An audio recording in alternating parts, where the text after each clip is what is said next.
안녕하십니까. 최영일의 시사본부 시작합니다. 자, 미국의 중간선거가 끝났습니다. 개표도 마무리가 되고 있는데요. 자, 처음에 이 집권당의 무덤이다. 지난 100년간 집권당이 승리한 건 3번밖에 안 된다고 하죠. 자, 그래서 공화당의 레드웨이브가 우려된 바이든 대통령이 노심초사를 했었는데요. 결과는 초박빙. 하원은 공화당, 야당에게 넘어갈 것 같지만 그래도 의석수에서는 상당히 선전을 했다. 자, 바이든 대통령이 웃고 있다. 그런 이야기가 나옵니다. 자, 트럼프 전 대통령에 대한 경계심에 민주당 지지층이 집결했다. 이런 분석도 있습니다. 이 와중에 우리가 주목해야 할 것은요. 한국계 후보들의 재선입니다.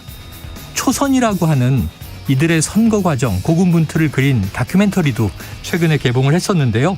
자, 26년 만에 3선을 이룬 앤디 김 뉴저지 하원 의원을 비롯해서요. 순자 씨로 유명한 워싱턴의 메릴린 스트리클런드, 그리고 캘리포니아의 영김, 미셸 박스틸 등 4명의 하원 의원이 재임이 유력시되고 있습니다. 자, 공화당 반, 민주당 반 2명씩 나란히 재선이 되는 것이고요. 또 하와이에서는 이제 최초로 한국계 부지사의 탄생이 예고되고 있네요. 자, 미국의 선거이긴 하지만 이 이민자의 한계를 극복하면서 뿌리내리고 있는 교민사회. 자, 영화 미나리가 떠올랐고요. 박수를 보냅니다. 자, 해외 교민들에게 자랑스러운 조국이 되어야 할 텐데 말입니다. 최영일의 시사본부 출발합니다.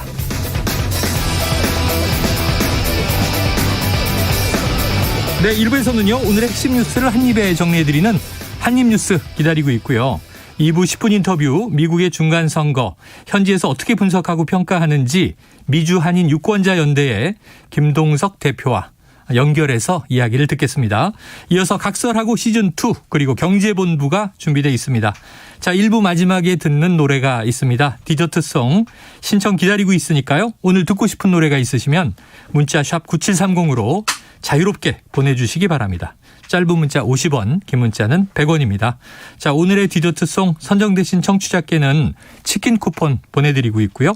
많은 참여를 부탁드립니다.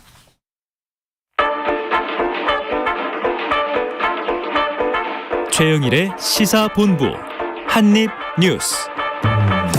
네, 목요일 오늘의 한입뉴스가 오전에도 굉장히 많이 쏟아졌습니다. 헬마우스 임경빈 작가, 박정호 오마이뉴스 기자와 이야기 나눠보겠습니다. 두 분 어서 오세요. 안녕하십니까. 자, 이게 이태원 참사에 대한 국정조사 요구서 어제 제출이 됐는데 오늘 본회의에서 보고가 되는 겁니까? 그렇습니다. 어제 이제 민주당, 정의당, 기본소득당의 의원들, 네. 여기다가 민주당을 탈당한 무소속 의원들도 동참해서요. 요구서를 보면 모두 181명의 의원이 이름을 올렸어요. 네. 그래서 오늘 오후 2시에 열릴 본회의에서 이게 보고되는데, 이 요구서가 보고가 되면 김진표 국회의장이 교수단체 대표들과 조사위원회 구성과 같은 후속 절차를 진행하게 됩니다. 근데 지금 현재로서는 여당에서는 계속 이제 반대를 하고 있는 상황이기 때문에 네네. 야당 단독 야권의 의원들만 참여하는 그런 국정조사 요구서가 통과될 가능성이 크다라고 볼 수가 있는데요. 네. 야3당은 일단 오늘 이제 이게 보고가 되지만 오는 24일 본회의에 이게 처리될 때까지 여당을 설득해 보겠다 이렇게 얘기하고 있습니다. 네, 24일까지.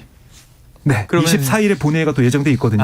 예. 오늘은 보고가 되고 오늘은 24일 보고만 본회의에서 되고. 처리가 될 거다 이렇게 보시면 되겠습니다. 자, 그동안 이제 여야 협상이 어떻게 전개되는지 봐야 할 텐데, 자, 임 작가님, 그런데요, 이 윤 대통령이 출근길 문답에서 관련 언급을 했다면서요? 그렇습니다. 예, 윤석열 대통령이 이제 오늘 용산 대통령실에 출근하는 길에 네. 기자들이 관련 질문을 했어요. 야당에서 지금 국정조사 필요성에 대해서 주장하고 있는데 어떻게 판단하느냐라고 질문을 했더니 지금 국민 모두는 과학 수사와 강제 수사에 기반한 수사기관의 신속한 진상규명을 바라고 있다라고 얘기를 했는데, 이거는 이제 아마도 국정조사 같은 경우는 이제 강제 수사권을 갖고 있는 건 아니라서 그래서 이제 경찰 수사를 일단 좀 지켜보자 이런 입장으로 이제 해석이 되고요. 그러면서 이렇게 덧붙였습니다. 이제 경찰 수사 그리고 경찰로부터 송치를 받은 후에 신속한 검찰 수사에 의한 진상 규명을 국민께서 더 바라시지 않겠냐 이렇게 생각한다라고 네, 네. 이야기를 했습니다. 자, 그러니까 뭐 대통령 입장에서는 예. 지금 이제 여당하고 결국 이제 같은 기조를 유지하고 있는 건데요. 강제 수사권이 없는 국정조사가 이루어질 경우에는 오히려 이제 수사를 방해하거나 수사를 늦춰지게 하는 요소가 될 수 있다. 이제 이런 입장이 지금 여당의 공식 입장인데 네. 대통령도 오늘 같은 입장을 밝힌 걸로 보입니다. 그래요. 진상 규명을 먼저 하고 나서 필요하다면 문책을 하겠다. 일전엔 이제 이런 취지의 이야기를 했었는데 그 이제 이 어떤 수습 그리고 이 전체적인 진상 규명이라고 하는 게 주로 수사 절차를 의미하는 것으로 대통령이 이제 방점은 확인이 된 것 같습니다. 자, 지금 오늘 여당은 반대를 하겠죠? 네, 이제 반대 입장이고요. 특히 정진석 국민의힘 비대위원장이 네. 오늘 회의에서 관련 언급을 했습니다. 네네. 어떤 얘기를 했냐면 예, 이렇게 국정조사 요구하는 것 자체가 유족의 상처를 덧내고 소금을 뿌리는 거다. 이렇게 얘기를 했고 또 한 가지는 의회주의를 볼모로 한 이재명 대표 살리기에 불과하다. 강조를 했습니다. 네네. 그러니까 대장동 관련 수사가 진행되고 있는데 여기에 있어서 이재명 대표가 이제 국정조사를 요구하면서 결국 자신의 이제 방탄에 이걸 좀 이용하는 게 아니냐 이런 주장을 하고 있는 겁니다. 근데 이제 이게 전략적으로 봤을 때는 효과가 어떨까에 대해서 좀 여당 내에서도 네네. 회의적인 시각들이 좀 있는 것 같아요. 왜냐하면 일단은 국정조사 자체가 국회 전체 의석의 4분의 1 이상의 재적 의원들만 발의에 참여를 하게 되면 네네. 이게 자동으로 국회의장을 통해서 본회의에 부의가 되도록 돼 있기 예, 때문에 예. 그리고 이제 뭐 과반만 넘기면 찬성을 받으면 이제 통과가 되는 거라서 네네. 그러니까 사실상 지금 민주당이 과반을 압도적으로 넘고 있는 상태에서는 법안 통과를 막기는 어려울 거고요. 예, 예. 그렇게 될 경우에 만약에 여당이 국정조사 과정에 참여를 아예 안 하겠다라고 해버리면 지금은 의석수에 따라서 이제 국정조사 조사위원들이 네, 구성이 네, 되는데 네. 그 단계를 여당은 그냥 건너뛰어 버릴 수도 있어요. 근데 이제 이렇게 되면 문제는 생중계되는 국정조사에 아예 여당 의원들이 없는 상태에서 네네. 거의 일방적으로 야당 의원들의 질의만 이제 가능해지게 되는 상황. 그게 어떻게 보면 여당에서 가장 좀 부담스러운 상황이거든요. 근데 지금 이미 야당이 다 결집해서 같이 이 국정조사 안을 냈기 때문에 실제로는 여당이 참여 안 하면 그냥 갈 수도 있습니다. 예, 예. 그러니까 이 부분에 있어서는 어쨌든 여당 지휘부 측면에서도 좀 고민이 있을 거예요.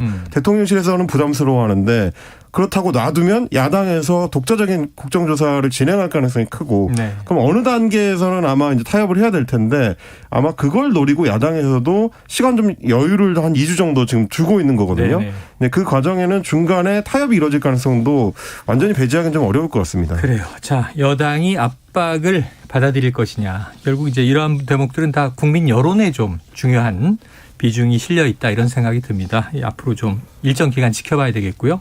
제일 안타까운 건 여야의 좀 상호 불신인 것 같아요. 네. 지금 아까 여당 얘기해 주셨지만 지금 국정조사 하자고 하는 게 이재명 대표에 대한 수사 이걸 방탄하기 위한 국면 전환용으로 이태원 참사를 이용하는 거 아니냐. 네. 그리고 또 이제 어제 당사 압수수색이 이제 전개됐습니다만 민주당 쪽에서도 비슷한 얘기를 했죠.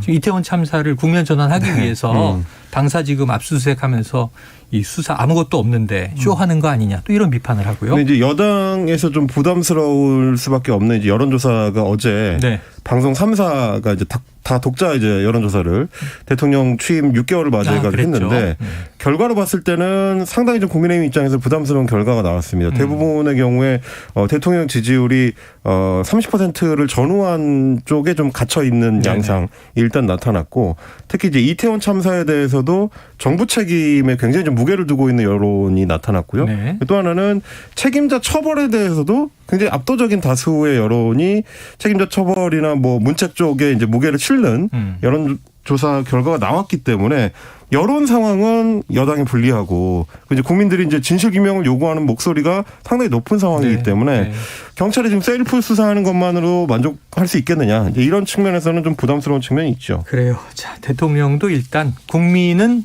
어떤 것을 바랄 것이다. 국민을 언급을 했고 그리고 정진석 이제 국민의힘 비대위원장도 아까 유가족에게 소금을 뿌리는 일이다. 상처에 이런 또 취재 발언을 했고 결국 이제 당사자들의 마음은 무엇인가 이런 것들을 또 우리가 해야 될 필요가 있겠습니다.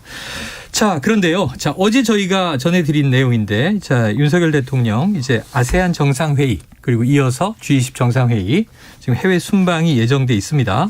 박 기자님, 오늘 출근길 문답에서 이 네. 순방의 의미를 대통령이 직접 설명했다고요? 그렇습니다. 그러니까 내일부터 4박 6일 일정으로 아세안 정상회의, G20 정상회의에 참석을 하기 위해 캄보디아 프롬펜 또 인도네시아 발리를 차례 방문하는 그런 상황인데요. 네. 윤 대통령은 지금 이태원 참사 희생자와 유가족이 아직도 충격과 슬픔에서 힘들어하는 상황에서 국민을 두고 외교 순방 행사에 참석해야 하는지 고민을 많이 했다.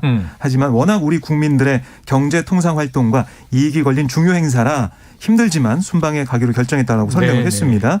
그러니까 우리나라 대통령으로서 기업의 경제 활동을 든든히 뒷받침해주기 위해 회의에 참석하는 게 불가피하다고 판단했다라고 강조를 했어요. 네. 그러면서 이제 눈길을 끄는 부분이 바로 인태, 그러니까 인도 태평양 전략인데요.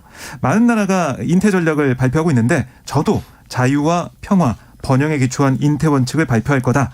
한국과 아세안 관계에 대한 연대 구상을 발표한다. 이렇게 설명을 했고. 네. 그리고 또 한 가지 주목됐던 부분이 어떤 정상을 만날 것이냐 이 부분이었는데 오늘 보면은 한미일 정상회담이 확정됐다라고 윤 대통령이 얘기했습니다. 백악관에서도 발표가 나왔죠. 그렇습니다. 그래서 오는 13일 캄보디아에서 한미일 정상들이 만나서 북핵 문제를 논의할 예정이다. 네. 이렇게 얘기가 되고 있습니다. 3자 회담이고요. 그렇습니다.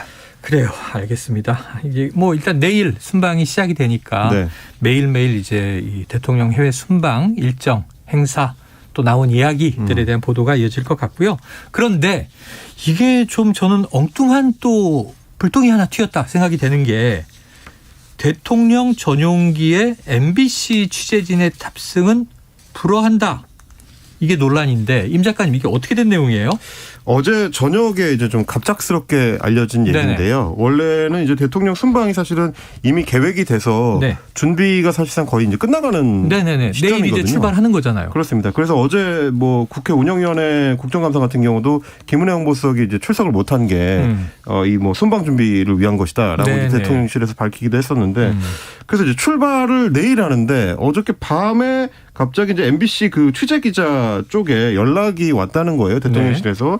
그래서 대통령실에서 연락한 바에 따르면 전용기 tab승은 외교 안보 이슈와 관련해서 취재 이 편의를 제공해 오던 것인데 최근 MBC의 외교 관련된 왜곡 편파 보도가 반복된 점을 고려해서 취재 편의를 제공하지 않기로 했다.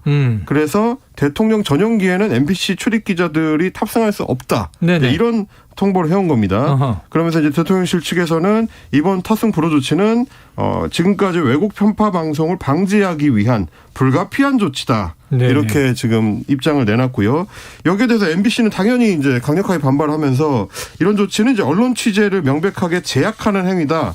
이렇게 반박을 했고 그리고 MBC는 이제 그럼에도 불구하고 이제 별도의 항공편을 확보를 해서 순방을 이제 취재를 하겠다. 이렇게 이제 어저께 저녁까지는 그런 상황이 좀 진행이 됐습니다. 네네네. 자, 그런데 여기서 팩트 체크를 한번 해보죠. 전용기라고 하는 것이 이제 대통령 전용기는 당연히 이제 세금으로 운영이 되는데 우리가 뭐 윤석열 대통령 취임 이후에만 해도 2번의 해외 순방을 받습니다만 기자들이 전용기 탑승해서 기내에서도 브리핑을 하고 간담회도 하고 하잖아요. 네. 그것도 이제 취재 활동인데 이동하는 과정에서 그런데 기자들이 이 해외 순방 취재를 가기 위해서 전용기를 탈 때 이건 다 세금으로 지원을 받는 겁니까? 아닙니다. 아닙니까? 세금으로 가는 게 아니고요. 네. 그러니까 어제 대통령실의 이 내용을 보면 취재 편의라고 돼 있기 때문에 네네네. 이 전용기 타면은 그냥 취재 편의를 받아가지고 네네네. 언론사 기자들이 그 얻어 타고 가는 거구나 생각할 수가 있는데 그건 예. 아니고요. 예. 이 언론사들은 이게 이 대통령 해외 순방에 쓰이는 뭐 이 항공편, 숙박료, 교통비, 또 현지 프레스센터 설치, 그러니까 취재와 관련된 일체 비용을 직접 부담을 해오고 있습니다. 각각의 회사가. 그렇습니다. 그래서 이제 얼마 정도 드는지 다 이 계산해서 다 청구가 되는 거거든요. 아. 그래서 이게 좀 오해의 소지가 있는 그런 상황인데, 그래서 이 기자들이 뭐 이 못하면은 세금 뭐 지원할 수가 없는 거 아니야 정부 입장에서 정부 입장에서는 뭐 편파 보도 한다고 하니까 네. 생각할 수가 있는데 그런 비용 문제에 있어서는 이게 세금으로 지원받는 건 아니다.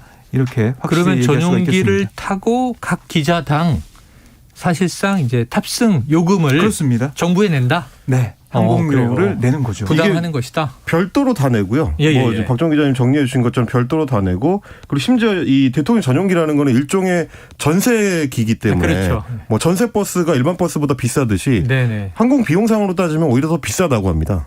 그러니까 이제 개별적으로 그냥 예약해서 현장에 가는 것보다 비싼데 물론 뭐 여러 취재 편의를 제공받을 수 있는 건 있죠. 뭐 비자 문제라든지 네네네. 아니면 뭐 출입국 통과 문제라든지 그리고 무엇보다도 대통령하고 가까운 자리에서 네네. 밀접하게 대통령을 밀착 취재할 수 취재하는, 있는 그래서 현장을 좀 직접적으로 취재하기가 좀 쉬워지니까요. 네네. 네, 그런 측면의 문제인 건데 그래서 오늘 그 전국 언론 노조를 비롯해서 이제 예. 언론 그 단체들도 일제히 이제 긴급 공동 성명을 좀 발표를 했습니다. 그래요. 그러면서 이제 그 언론 노조 측이나 뭐 한국 기자협회나 이런 쪽에서 발표한 내용은 대통령 전용기를 통한 이제 취재 편의 제공이라는 거는 대통령 개인이나 혹은 대통령실이 개별적으로 주관적으로 판단해서 결정할 수 있는 내용의 문제가 아니다. 왜냐하면 이거는 이제 윤석열이라는 개인의 소유물이 아닌 것이고 그래서 공적 활동, 취재 활동을 위해서 이거를 이 보장을 해주는 거는 민주주의의 기본이다. 네. 마치 대통령이 사유재산을 이용하는 걸 시혜로 베푸는 것처럼 예. 이런 식으로 접근하는 건 시대착오적이다. 이렇게 공동성명을 통해서 강력히 비판을 좀 했습니다. 그래요. 지금 이제 뭐 MBC 입장 또 이 언론 개의 이 공동 대응 입장 이런 것들을 말씀해 주셨으니까 박 기자님 그 여야 네. 지금 정치권에서 여야 의원들도 의견이 나오고 있죠? 그렇습니다. MBC 아나운서 출신인 배현진 국민의힘 의원이 SNS에 아하. 어떤 글을 썼냐면 네. 전용기만 못할 뿐 취재를 불허한 건 아니다. 그래서 언론 통제라고 하기엔 MBC도 궁색할 거다. 이렇게 얘기를 그래요? 했어요. 그리고 이제 그동안 숱한 왜곡 편파 방송 등을 시정하고 재발을 방지해달라는 요청 MBC가 일관되게 묵살해왔다. 네네. 그래서 이번 전용기 탑승 불허는 정부가 고심 끝에 응답한 것으로 보인다. 라고 정부의 입장을 지지하는 모습을 보였고요. 또 이런 얘기도 했어요. 이 취재진의 1호기 동행은 취재 편의를 제공하는 거지 언론사라고 당연히 주는 자석은 아니다. MBC가 자산이 많은 부자 회사이니 자사 취재진들이 편안하게 민항기를 타고 순방 취재를 다녀오도록 잘 지원할 거라고 믿는다. 이렇게도 얘기를 했습니다. 반면에 뭐 야당에서는 계속 비판을 좀 하고 있는데요. 조홍천 민주당 의원 같은 경우는 MBC 보도 행태가 아프고 기분 나쁠지 몰라도 국민을 대신해 취재하고 물어보고 또 사회의 공기로서 작동하는데 네. 마음에 안 든다고 비행기 타지 말라고 했다. 이건 감정에 치우친 것 같아서 씁쓸하다. 이렇게 얘기를 했어요. 그리고 이 방송사 앞에 여당 의원들이 찾아가서 피켓 들고 항의 시위를 벌이는 것도 과연 그게 언론자에 부합하는 일이냐. 또 이렇게 비행기 타지 마. 너랑 안 놀아. 안 끼워줘. 너한테 사탕 안 줘. 이렇게 하는 것은 참 뭐 치기 어리지 않냐. 이런 표현까지 쓰면서 좀 비판한 모습을 보였습니다. 그래요. 자, 그런데 오늘 아침에 윤 대통령도 관련 질문을 받고 어찌 보면 좀 원론적인 답변인데 이 네. 해외 순방이라고 하는 것이 국익을 위한 것이다라는 취지의 답변을 낸 것 같아요. 어떻게 해석해야 되나요? 네, 이게 워딩이 이렇게 되어 있습니다. 대통령이 국민의 세금을 써가면서 해외 순방을 하는 것은 중요한 국익이 걸려있기 때문이다. 네네. 그리고 기자 여러분께도 외교안보 이슈에 관해 취재 편의를 제공하는 것이고 그런 차원에서 받아들여 주시면 좋겠다.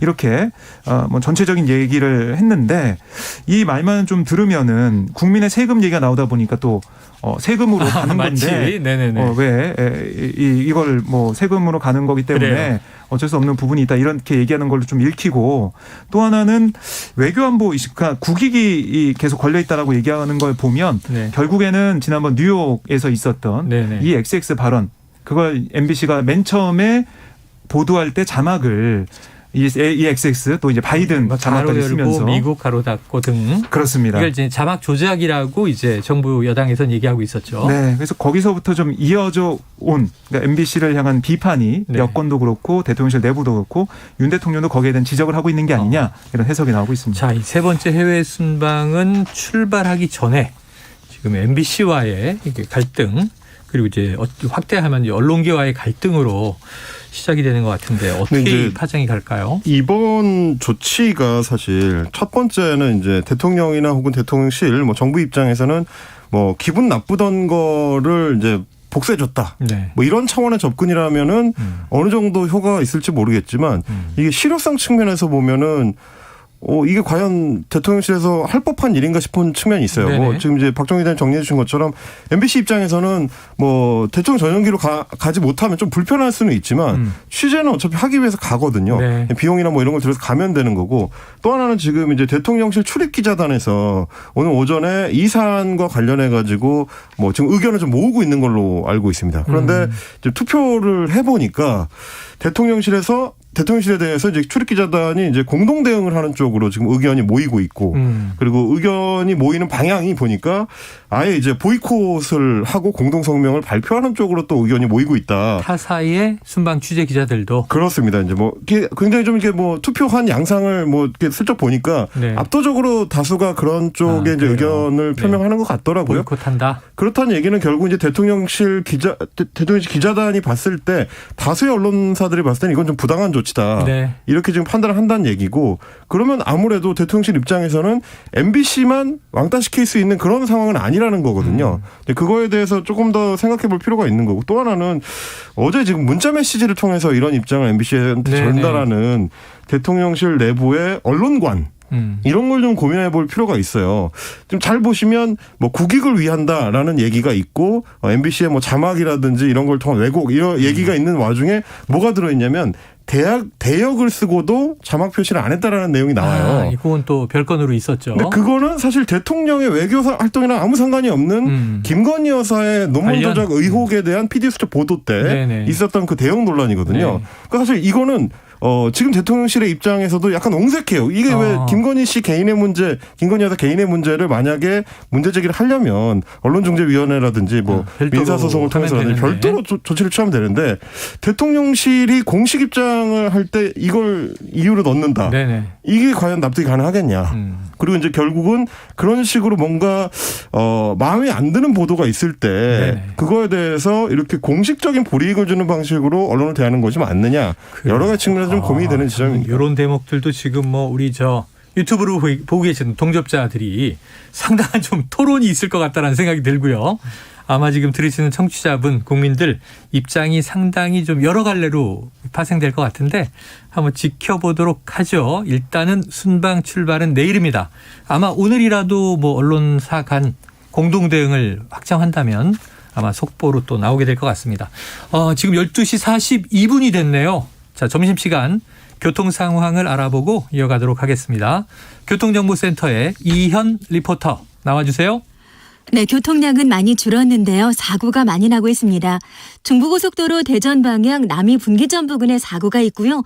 2km가량 여파를 받고 있습니다. 평택 제천고속도로 평택 쪽은 금광 1터널 부근 지나기 많이 답답하실 텐데요. 승용차 사고를 처리하면서 4km가량 극심한 정체 속에 있습니다. 또 다른 사고는 수도권 제1순환고속도로 판교에서 일산 쪽인데요. 성내 부근에서 화물차 사고 처리하고 있습니다. 장수부터 많이 밀립니다. 서울은 올림픽대로 공항 방향 영동대교 부근에 사고가 있고요. 청담대부터 속도가 떨어지고 있는데요. 사고 구간 지나서도 반포대교까지는 어렵겠습니다. 일산 쪽의 강변북로 영동에서 동호대교 쪽으로 작업 여파를 받습니다. KBS 교통정보센터였습니다.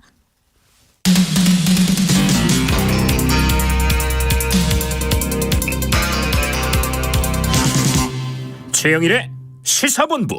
네, 아까 잠깐 윤석열 대통령 취임 6개월 여기 방송 3사 여론조사 얘기가 나왔고 30% 내외의 이제 지지율이다 하는 이제 발언이 있어서 그거 관련 정보 말씀드리겠습니다. KBS가 한국 리서치에 의뢰해서 지난 7일에서 8일 조사한 것은요. 윤 대통령 국정수행 긍정평가가 30.1%, 부정평가는 64.9% 나왔고요.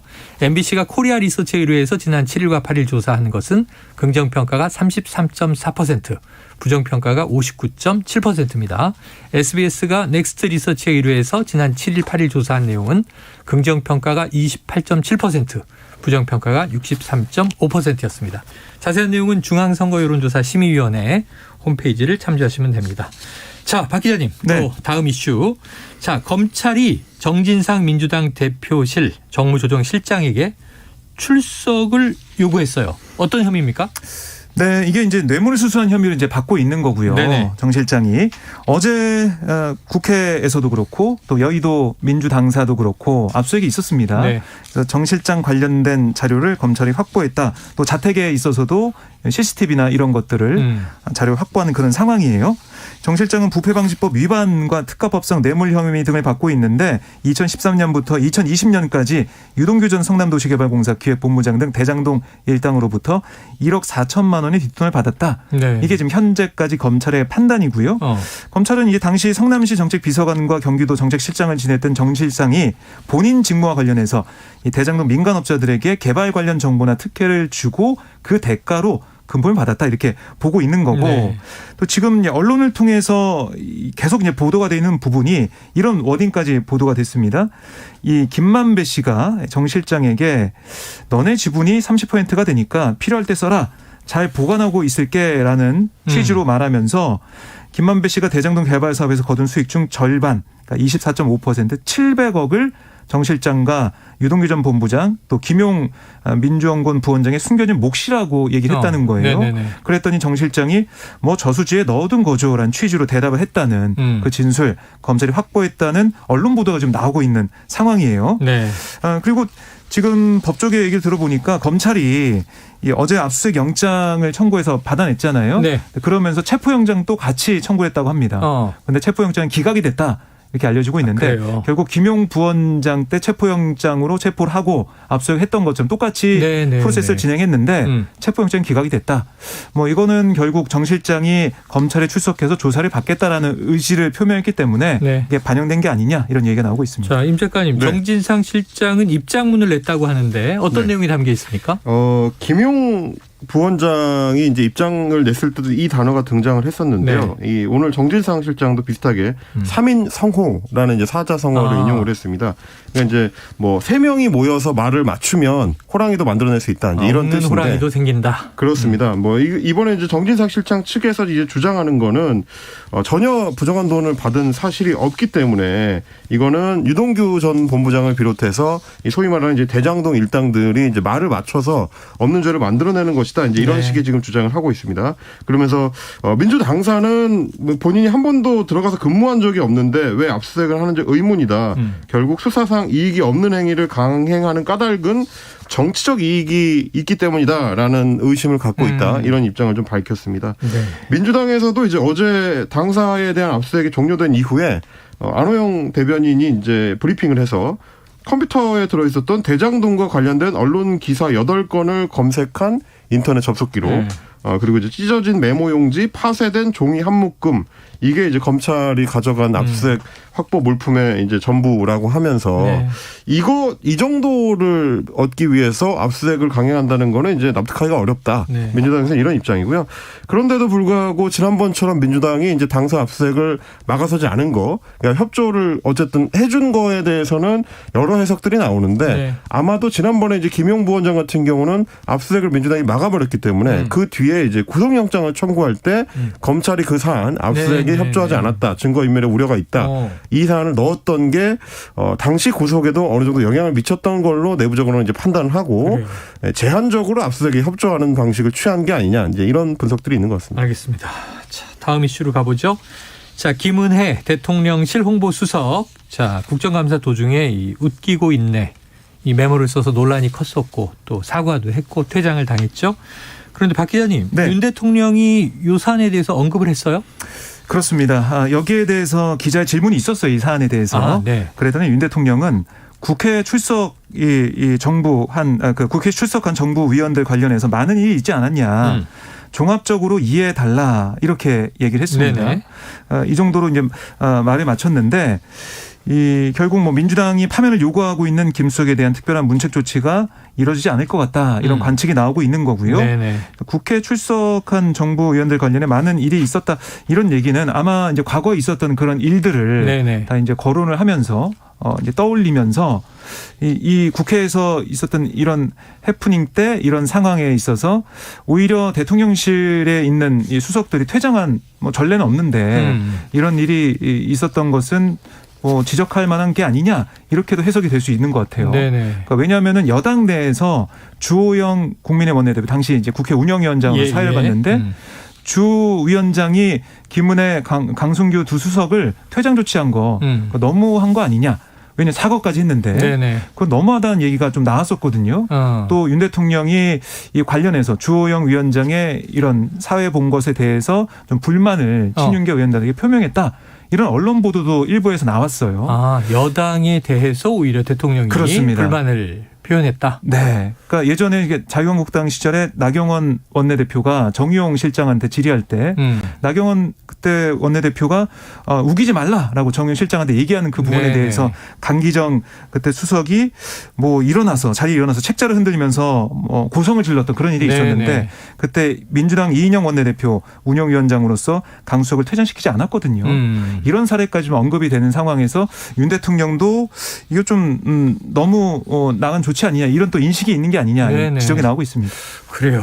다만 이제 복잡하네요. 그런 부분은 좀 고려를 해봐야 될 것 같아요. 네. 이제 김은혜 수석이나 강승규 수석이 대화를 하는, 그러니까 필담을 나누기 전에 이미 한번 이제 지적을 받았어요. 네네. 그때 이제 이수진 민주당 의원이 운영위원장한테 이제 건의를 해서 자꾸 웃는다. 그렇습니다. 지금 굉장히 엄중한 자리인데 12구 참사와 관련된 정부의 어떤 실패에 대해서 이제 질의를 하는 자리인데 뒤에서 그 수석들이 뭐 킬킬대면서 이제 농담하고 웃는 모습이 포착이 되니까 네. 조용히 시켜달라. 그래서 이제 경고를 한번 받았는데 또 이런 이제 필담을 나누다가 이 지적이 된 거고 그러니까 사안의 상황이 조금 다르고 이제 강기정 수석의 그 논란 당시에는 그 뒤에 결국 이낙연 총리가 국회에서 공식적으로 또 사과를 했습니다. 그러니까 이제 이런 어떤 맥락들이 조금 다른 측면이 있다. 민주당에서 그 부분을 좀 지적을 합니다. 네, 자 김은혜 홍보수석은 한 번 더 송구하다 좀 울먹이면서 사과를 재차했습니다. 자, 이 대통령실과 내각 인사들의 이태원 참사 관련 설화가 계속 이어지고 있는데 국민의힘도 좀 난감한 것 같아요, 박 기자님. 네, 그러니까 이상민 장관이 처음에 이 참사에 대해서 특별히 우려할 정도의 인파가 모인 것은 아니었다 이런 발언. 네. 경찰 병력 배치했어도 이거 어떻게 막을 수 없었다 이런 취지의 얘기를 하면서 여기에 대한 여론이 악화되고 있으니까 당연히 여당으로서 걱정을 하고 있었는데 이번에 이제 김은혜 수석의 웃기고 있네 이 메모가 또 불거지다 보니까 예. 주목도가 높은 국감장에서 그런 필담을 나누는 거 대통령실 기강회의로도 비칠 수 있다. 이렇게 좀 걱정하는 목소리가 여당 내에서도 나오고 있습니다. 그래요. 그리고 이게 여당 의원들이 저는 좀 걱정이 되는 게 뭐냐면 네네. 유튜브들 신빙성 떨어지는 유튜브들을 너무 많이 보시는 거 아닌가 싶은 대목들이 있어요. 예를 들면 국민의힘 송원석 의원 같은 경우에 원내 네. 수석부 대표인데 유튜브에서 떠도는 이야기 중에는 이태원 참사 당시에 뒤에서 밀어 했다는 얘기 혹은 뭐 특정인이 주먹을 쥐었다 폈다 하는 사람들이 있었다. 이 사람들 도왔다는 얘기 혹은 8시까지 있었던 저녁 8시까지 있었던 대통령실 앞에서의 시위 이후에 그 시위대에 있던 사람들이 해산하고 대거 이태원 쪽으로 몰려왔다든지 네. 이게 사실은 다 경찰 수사 과정에서 이미 사실이 아닌 걸로 판명이 난 문제들이거든요. 예, 예. 근데 이걸 이제 국회의원이 다시 유튜브를 보고 끄집어와서 음모론을 재전파하는데 이 어떤 손을 보태는 것처럼 보이면 네네.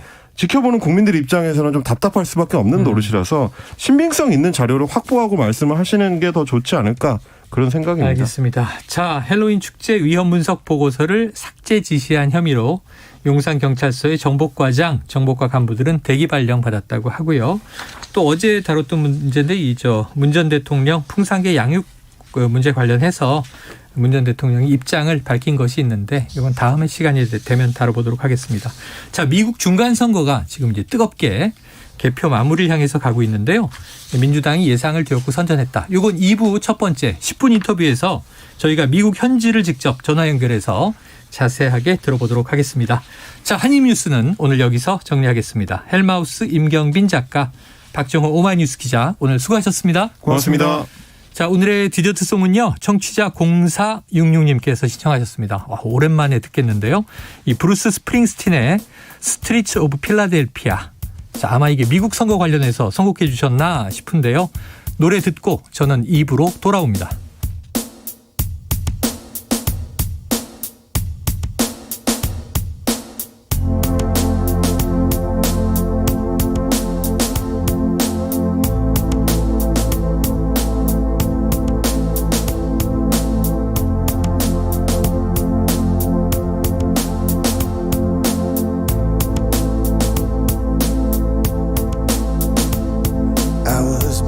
and battered, I couldn't tell what I felt. I was unrecognizable to myself.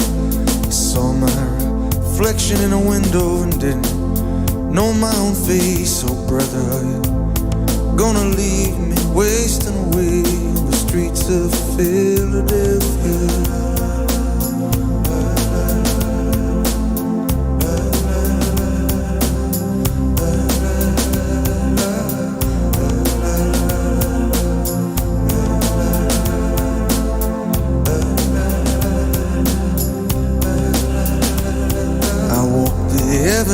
Till my legs felt like stone. I heard the voices of friends vanished and gone.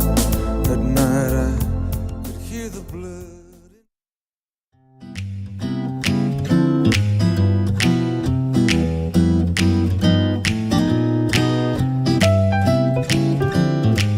안녕하세요. 바른말 고운말입니다. 인정이란 단어는 남을 동정하는 따뜻한 마음을 뜻합니다. 보통 인정이 넘치다, 인정을 베풀다처럼 표현하고요. 그와 반대의 경우에는 인정이 없다, 인정머리가 없다라고 하지요. 그런데 이 인정머리는 인정을 속되게 이르는 것이고요. 여기서 머리는 비하의 뜻을 더하는 전미사입니다. 그렇다면 찬바람 머리에 감기 조심해라처럼 찬바람 머리는 무엇을 뜻하는 것일까요? 찬바람 머리에서 뒤에 있는 머리는 앞서 말씀드린 전미사와는 전혀 관계가 없는 표현입니다. 명사 머리에는 몇 가지 뜻이 있는데요. 여기서는 어떤 때가 시작될 무렵을 비유적으로 이루고 있습니다. 해질머리라든지 컴컴한 머리처럼 말이죠. 그래서 찬바람 머리는 가을철에 싸늘한 바람이 불기 시작할 무렵을 말하고요. 예를 들어보면 어느새 찬바람 머리에 와 있는지 아침 저녁으로 제법 선득선득하다 이렇게 표현할 수 있습니다. 찬바람 머리와 같이 어떤 때가 시작될 무렵을 뜻하는 표현으로 풋머리, 단풍머리, 신곡머리 같은 것도 있습니다. 풋머리는 곡식이나 과실 따위가 아직 무르녹지 않고 이제 겨우 만물이나 햇것이 나올 무렵 또는 그 무렵의 곡식이나 과실 따위를 말합니다. 또 단풍이 드는 철의 첫머리를 단풍머리라고 하고요. 마지막으로 해곡식이 날 무렵을 신공머리라고 합니다. 바른말 고운말 아나운서 변희영이었습니다.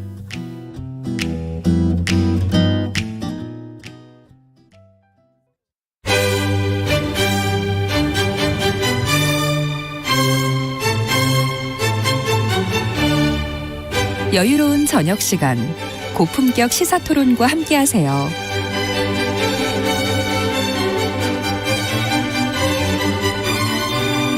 평일 저녁 7시 20분 KBS 열린 토론 정준희 교수와 함께합니다.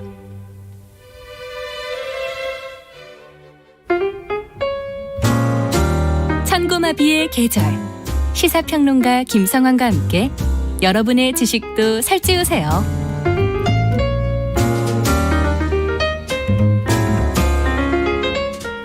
정치에 경제를 더하고 미술에 음악을 더하는 시간. 평일 밤 10시 5분 KBS 1라디오 김성환의 시사야.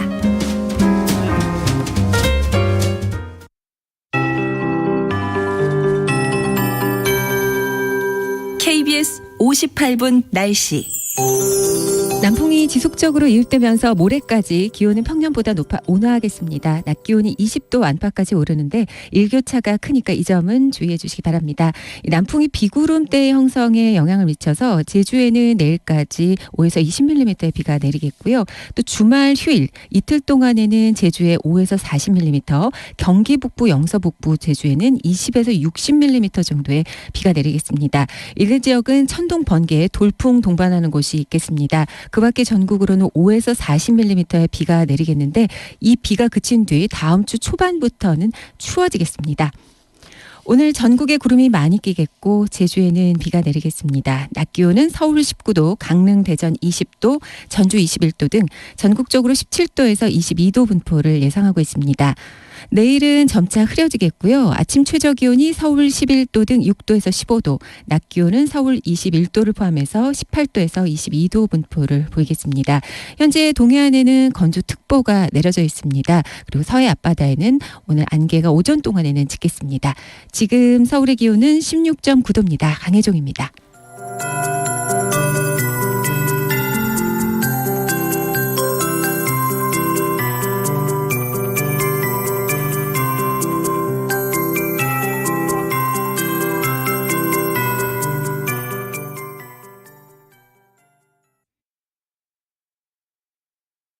정성을 다하는 국민의 방송 KBS가 한시를 알려드립니다. AM 711kHz, FM 97.3MHz, KBS 1라디오입니다. HLKA.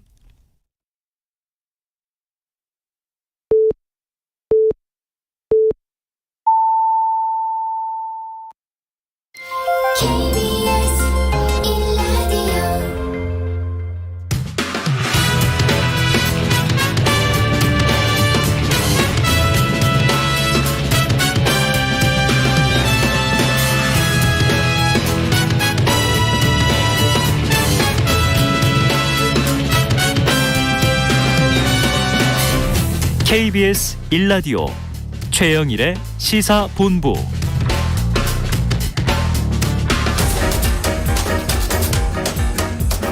최영일의 시사본부 10분 인터뷰. 네, 화제 이슈를 콕 짚어보는 10분 인터뷰 시간입니다. 미국 중간선거 투표는 끝났고요. 개표가 막바지에 이르고 있는데요. 하원은 공화당이 우세한 것으로, 또 상원은 초박빙이다, 이런 전망이 나오고 있습니다. 자, 미국에서는 선거 결과를 어떻게 평가하는지 현지를 연결해서 알아보도록 하겠습니다. 미주 한인 유권자 연대 김동석 대표를 연결할 텐데요. 자, 이게 우리나라에는 없는 제도이지 않습니까? 중간선거, 우리에겐 좀 낯선데 이게 바이든 행정부 2년에 대한 성적표 역할을 하고요. 또 2024년 대선의 향방을 가를 전초전이기도 하다, 이렇게 얘기가 되고 있습니다. 자, 한번 연결해 보겠습니다. 김동석 대표님 나와 계시죠? 네, 안녕하세요. 아유, 이렇게 연결해 주셔서 감사합니다. 지금 미국 동부에 계시다고 들었는데 현지 시간은 네, 저 지금 네. 뉴욕에 있고 밤 11시입니다. 아, 심야에. 감사합니다. 자, 이게 중간선거가 우리나라 국민들에게는 또 좀 낯선 제도이기 때문에 간단하게 한번 어떤 건지 설명을 부탁드릴게요. 말 그대로 4년 임기 대통령 임기 2년 중간에 치르는 선거라 해가지고 중간선거라고 이름하고요. 네네. 그다음에 미국의 양원제잖아요. 상원, 하원이 있는데. 그렇죠. 사실 보면 워싱턴은 하원 정치입니다. 하원은 시민을 대표하고 상원 100명은 각 주를 대표하는데 네. 하원의 임기가 2년입니다. 그래서 하원 전체가 임기가 끝나기 때문에 선거를 2년마다 치르게 되죠. 네네. 6년 임기 상원 100명이 3분의 1씩 2년 단위로 또 선거를 치르게 되고요. 아하. 임기가 끝나는 주지사 선거. 네. 그래서 이번 선거는 하원 전원 선거하고 상원 35명, 주지사 36명. 이게 이제 어제 치러진 미국의 중간 선거입니다. 알겠습니다. 자, 상하원 외에도 지금 말씀 주신 대로 50개 주 중에서 36개 주의 주지사, 워싱턴 시장, 또 이 46개 주의 주의회 의원, 30개 주의 검찰총장, 이런 투표가 함께 이루어진다고 들었습니다. 자, 관심이 모이는 건 아무래도 이제 의회 권력 이렇게 부르니까 상하원과 그리고 이제 주지사 선거인데요. 개표가 거의 마무리됐다고 하는데 현재 상황 어떻습니까? 네, 지금 개표 막바지 들어가고 있는데요. 네.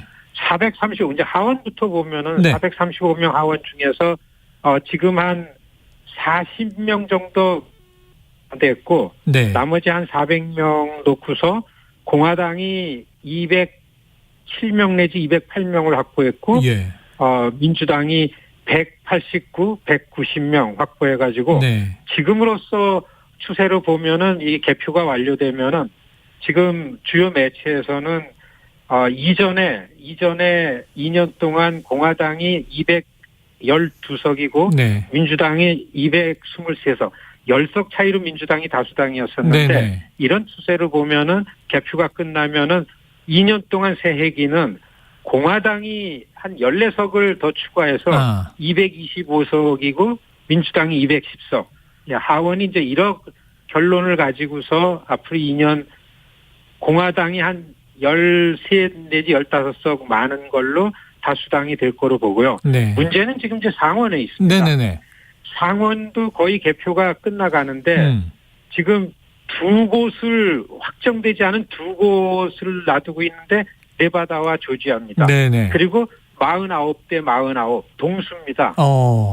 사실 조지아는 민주당이 이겼어요. 그런데 조지아 선거 룰이 참가한 유권자의 50%를 넘지 못하면은 결선 투표 재선거를 실시해요. 그래서 그걸 런오프 일렉션이다. 그런데 이게 12월 6일 날 이 선거를 치를 수밖에 없게 되고요. 다음 달로 넘어갔군요.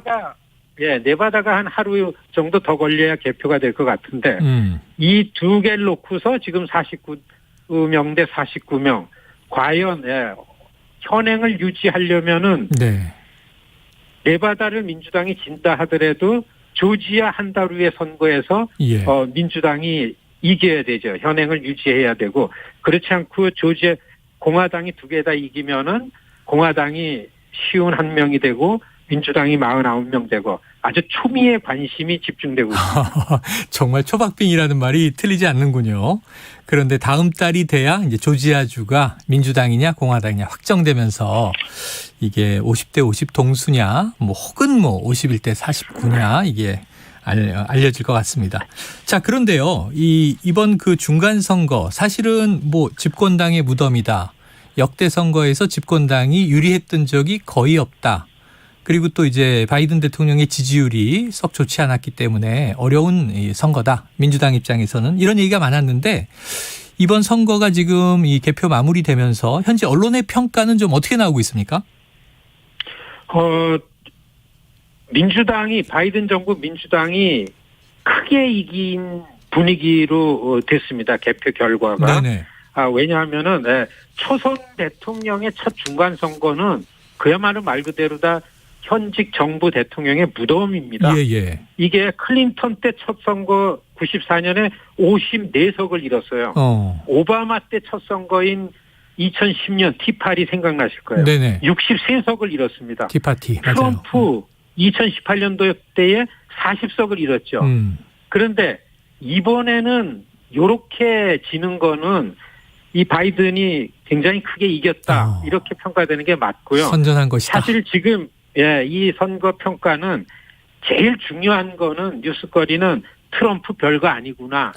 이게 나타났습니다. 공화당의 중심에서 트럼프 바람이 다시 일어나면 우리 같은 소수계들은 이게 굉장한 공포인데 다행스럽게 트럼프가 선호하는 후보들이나 트럼프가 내세운 후보들이 좋은 성적을 못 거두었기 때문에 트럼프한테는 굉장히 참혹한 하루를 지냈다. 이렇게 이제 여론에 많이 나오는 얘기고요. 막 생길라 그랬던 레드 웨이브, 공화당 물결, 민심에 도달하지 못했다라는 게 나오고서요. 그다음에 유권자 마음에 인플레이션이나 경제만 있었던 게 아니고 미국의 민주주의나 낙태 문제 같은 것들도 같은 수준에 같이 있었다. 그래서 선거 결과가 이렇게 나왔다. 이게 미국 매체들이 하루 지나가지고 나오는 평가입니다. 네, 그래요. 자, 출구조사를 보니까 미국은 또 우리나라와 약간 달라서 뭐 결과 예측도 있겠습니다만 결국은 이제 투표의 이유, 어떤 이슈를 가지고 투표에 참여했는가 이런 것도 중요하게 나오던데 말씀하신 대로 대부분은 다 지금 경제 위기 문제를 많이 거론하다 보니까 고물가, 인플레이션 이런 게 이제 핵심 이슈일 것이다 했는데 좀 복합적이었던 것 같아요. 자, 조금 전에 대표님께서요, 이 소수계로서는 공포를 느낀다. 이 트럼프 전 대통령의 어떤 그 또 위세. 대표님 개인 입장에서는 이번 선거 어떻게 보셨습니까? 저 굉장히 걱정 많이 했습니다. 이번 중간 선거는 트럼프가 현직이 아니잖아요. 그렇죠. 현직이 아닌 입장에서 트럼프 힘이 발휘되면은 트럼프 정치 세력이 공고화됐다라고 보여지는 거예요. 네네네. 그러면은 트럼프 세력들이 극단적 우파 우익들입니다. 보수주의 정치가 아니고 이건 차원이 다른 거기 때문에 지난 몇 년 동안 미국의 정치권이 이렇게 혼란기가 왔는데 많은 전문가들이 만일에 트럼프를 따르는 거의 범죄에 가까운 극우 이 극단적 극우파들이 네. 정치 세력화되면은 이거는 1860년대에 남북전쟁이 일어났던 미국의 내전 수준의 혼란이 올 가능성이 크다. 네. 그건 다른 게 아니라 이민을 반대하고 아주 지독한 인종주의 편견을 갖고 있는 정치 세력이 나오는 거죠. 굉장히 걱정을 했었기 때문에 이번에 그래도 새로 회기가 되면은 케빈 메카시라는 의장이 공화당의 그 수장이 트럼프를 공화당에서 트럼프 세력들을 좀 정리할 수 있지 않을까라는 작은 기대가 생겨나고 희망이 생겨나는 중간 선거의 결과입니다. 네, 그래서 원래 다음 주 15일에 중대 발표하겠다고 트럼프 전 대통령이 큰 소리를 막 쳤는데 이게 어떻게 될지 좀 지켜봐야 될 것 같습니다. 지금 보니까요, 공화당 내에서도 트럼프 전 대통령에 대한 좀 신임이 떨어졌달까요? 이번에 보니까 플로리다에서 주지사로 재선이 된 새로운 인물, 론 디센티스라는 인물이 이 라이벌로 급부상했다 이런 보도들이 있습니다. 맞습니까? 그렇죠. 이게 공화당 내에서는 이제 사실 선거 전까지는 트럼프 힘에 비견되기 어렵다라는 게 이제 일반적인 그 대권 후보를 보는 비중이었었는데 네네. 사실 이 디센티스 주지사를 트럼프가 만드는 사람이라고 해도 틀리지 않습니다. 네. 지금 공화당에서 트럼프 바람이 워낙 셌었기 때문에 선거에선 트럼프 눈치를 많이 봤었는데 이번에 선거는 트럼프 없이 치렀습니다. 네. 그런데도 불구하고 한 20% 이상 이 민주당을 제치면서 아주 확고하게 플로리다 주지사가 됐기 때문에 네네. 이 디센티스가 공화당의 후보로 굉장히 빠른 속도로 중심에 들어갈 것이고 트럼프에 대항해서 공화당 내에서는 중심을 자리 잡을 만한 후보가 빨리 될 거다. 이렇게 예상이 됩니다. 그래요. 자, 그런데 이제 국내 시각에서는 또 이제 우리가 우려하는 것들이 있기 때문에 예를 들면 지금 현대차가 크게 타격을 받을 인플레이션 감축법 같은 것에 중간 선거 결과는 어떤 영향을 줄 것인가 이런 게 궁금한데 대표님 어떻게 보세요? 사실 인플레이션 감축법안이 이번 회기 때 공화당은 다 반대하고 겨우 다수 의결을 통해 가지고 민주당이 만드는 법안입니다. 네네. 공화당이 왜 전체가 반대를 했나 하면 사실 인플레이션 감축법안에 있는 증세 때문에 그렇습니다. 세금을 올리면은 공화당은 경기를 냅니다. 미국에서. 네네네. 네. 그렇기 때문에 세금을 올리는 것 때문에 케빈 메카시 같은 이 공화당 그 대표는 우리가 다수당이 되면 폐기를 시킬 거다. 폐기 법안을 낼 거다. 이건 법도 아니다. 이런 얘기를 했지만은 네. 이게 이미 법으로 정해져 가지고 이제 실행이 시작이 됐습니다. 그리고 그렇게까지 할 만한 의회의 힘을 갖고 출발할 것 같지가 않고요. 네네. 공화당이. 그리고 사실은 보면은 인플레이 감축 법안이라는 안에 들어가 있는 거가 미국 전체 민심에 그렇게 나쁘지가 않은 게 나타나고 있습니다. 네네네. 네, 그래서 사실은 그리고 한국 관련해서 나오는 그 전기차 클린 에너지 가운데 전기차 정부에서 지원금 주는 문제인데 사실 아메리카 퍼스트 미국에서 생산한 제품 우선하는 거는 민주당보다 공화당이 더 강력하게 주장하는 거기 네. 때문에 이 법안에 대해서는 크게 변화가 있을 것 같지는 않다. 이렇게 보는 게 맞다고 봅니다. 우리의 시각과는 다르군요. 끝으로 하나 좀 짧게 여쭤볼게요. 이번에 한국계 하원 의원들의 좀 약진이 두드러졌다 이런 얘기가 있는데 현지에서 보시면서 오랫동안 지켜보셨잖아요. 어떻게 느끼셨습니까? 그렇습니다. 뭐 한인 연방 의원이 4명이 2년 전에 그 진출을 했는데 네. 4명 다 지금 거의 확정적입니다. 그리고 앤디 김 의원은 3선에 이미 확정됐고요. 네네. 득표를 많이 하면서 됐습니다.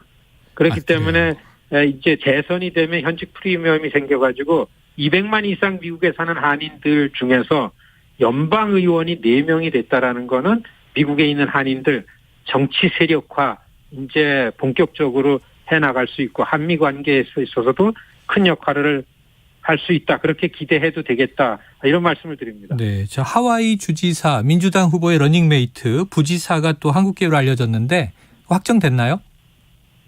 그렇습니다. 예, 거기도 이미 부지사로다가 당선이 됐죠. 그래요. 알겠습니다. 그 1.5세인데요. 서울에서 태어나신 분인데 하여튼 이것뿐만 아니라 각 주의 스테이트 레벨의 의원들 해서 한 45명 내지 50여 명이 선출직에서 네. 한인들이 활약을 할 걸로 기대가 됩니다. 알겠습니다. 앞으로 이제 미국의 민주주의 제도에 또 한국계들의 활약을 기대해야 되겠군요. 대표님 오늘 말씀 여기서 마무리할게요. 늦은 밤 감사드립니다. 네, 고맙습니다. 예. 자, 미국 현지 시간은 밤 11시라고 하셨습니다. 자, 미주 한인 유권자연대 김동석 대표였습니다.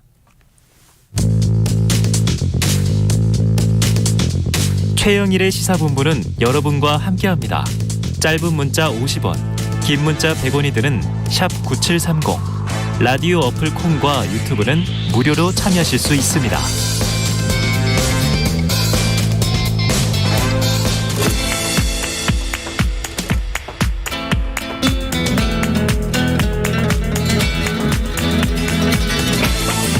네, 정치권의 허심탄회한 속내를 들여다보는 시간이죠. 각설하고 시즌2 장성철 공론센터 소장, 현근택 민주연구원 부원장 함께하겠습니다. 두 분 어서 오십시오. 네, 안녕하세요. 두 분 다 제가 보면 굉장히 바쁘세요. 안 바쁩니다. 네, 장 소장님은 특별히 좀 이제 또 요청하신 수식어가 있으니까 찐 보수 패널. 예. 이거죠, 이거. 보수파 패널 장성철. 네네네. 자, 두 분께서 각각 키워드를 뽑아 주셨어요. MBC 대통령 전용기 탑승 배제. 자, 또 하나는 이재명 턱밑 겨눈 검찰. 두 개 다 뭐 이번 주에 특히 이제 어제 오늘 막 핫한 이슈가 쏟아지는데 먼저 이제 현근택 변호사께서 네네. 뽑으신 키워드로 가볼게요. 자, 윤 대통령 내일 동남아 순방길에 오릅니다. 출국하는 대통령 전용기에 MBC 취재진 탑승을 불허. 자, 키워드로 뽑으신 이유는요? 아니 이게 내일 가잖아요. 네네. 내일 가는데 어젯밤에 보냈다는 거 아닙니까? 네네. 사실 이런 거는 뭐 최소한 그래도 준비 기간이 있거든요. 그럼 예를 들어 일찍이라도 해줬으면 MBC 같은 데서는 뭐 대안을 만들거나 뭐 이럴 텐데 항공 티켓도 끊어야 그렇죠. 되고. 끊어야 되고 이러는데 뭐 준비 왜냐하면 그냥 사람만 가면 되는 게 아니잖아요. 네네. 장비도 가야 되고 이러니까 그렇죠. 숙소도 있는 문제고 이런데 이거를 이틀 전이죠. 이틀 전이라 하지만 사실상 하루 전이에요. 밤에 한 거니까. 이제 갑자기 이 조치가 나왔는데 뭐 이거는 아마 보수 진보를 떠나서 언론에 있는 분들이 지금 단체들이 각 성명서 다 내고 있거든요. 네네. 기본적으로 언론 탄압이다. 왜 그러냐면 뭐 옛날처럼 예전에는 뭐 그냥 공짜로 갔다 그러는데 지금은 비용을 다 내거든요. 예. 전용기를 타더라도. 그렇죠. 그러니까 편의 제공이 아니에요. 그리고 대통령은 가고 오늘날 때 그 전용기 안에서 브리핑을 합니다. 네네. 기자들한테. 근데 그건 취재를 못 하잖아요. 그러면. 그렇죠. 그러면 사실은 비행기 타고 안 타고 문제가 아니라 취재 기회가 특정 언론사에는 배제시키는 거예요. 그거야말로 어찌 보면 전형적인 이제 언론 탄압이거나 아니면 제한 조치거든요. 제한 조치다. 윤석열 대통령이 틈만 나면 자유를 강조했어요. 예. 뭐 취임식 때도 자유를 뭐 30몇 번 했다 그러고 보통 틈만 나면 자유 얘기하는데 민주주의에서 가장 중요한 게 언론 출판 집회 결사의 자유 가장 중요합니다. 네네. 그 중에서 언론의 자유, 네. 표현의 자유. 왜냐하면 결국은 언론을 감시하는 역할을 하는 거잖아요. 근데 자유를 그렇게 중요하시는 분이 전용기는 그냥 타면 안 된다. 이게 무슨 말이 되는 소리예요? 네. 저는 정말 이해할 수 없어요. 자, 아까 보수 진보를 막론하고 이런 표현을 쓰셨으니까 보수 패널에게도 물어봅니다. 상당히 이례적인 조치로 보여지긴 해요. 이 대통령실의 결정, 장 소장님은 어떻게 보세요? 현 변호사님이 가이드라인을 제시해 줘가지고 네네. 제가 이것에 대해서 옹호를 하면은 네. 또 보수파 또 뭐 진보 막론하고 언론의 자유에 반대하는 듯한 그렇게 되니까 제가 가이드라인을 충실히 따르도록 하겠습니다. 네. 저는 MBC의 보도 내용이나 행태에 대해서 그렇게 거의 다 찬성하진 않아요. 네네. 보수우파 진영이라든지 윤석열 대통령에게 불리하고 편파적인 보도를 많이 했죠. 그것은 다른 방식으로 제한을 둬야 돼요. 네네. 바로잡아야 돼요. 왜곡 보도, 조작 보도 다른 방식으로 이것은 바로잡아야 되는데 네. 이런 식의 취재를 제한하는 또 어찌 보면은 언론을 탄압하는 형태의 모습으로 띄는 것은 결코 바람직스럽지가 않다. 방법이 좋지 않았다. 네, 대통령 이미지에도 전 좋지 않을 것 같아요. 그래요. 현 변호사님 얘기하셨듯이 자유를 중시하고 강조하시는 분이 언론 취재의 자유는 제약을 한다라는 이미지를 갖게 되면 이율배반적이다, 모순이다 그런 얘기를 들을 수밖에 없어요. 그래서 저는 이 조치가 누가 어떻게 건의를 하거나 아니면 결정을 했거나 알지는 못하지만 네네네. 이것은 대통령을 위하는 길이 아니다라는 좀 생각이 들고 예. 결국에는 MBC만 도와주는 것 같은데요. 오히려. 네, MBC는 이제 언론 탄압에 항거하는 그런 언론 자유를 수호해야 되는 집단으로 인식이 될 수가 있어요. 희생자의 이미지가 됐다. 네, 왜냐하면은 지금 봐보세요. 언론 노조라든지 방송사 노조라든지 네네.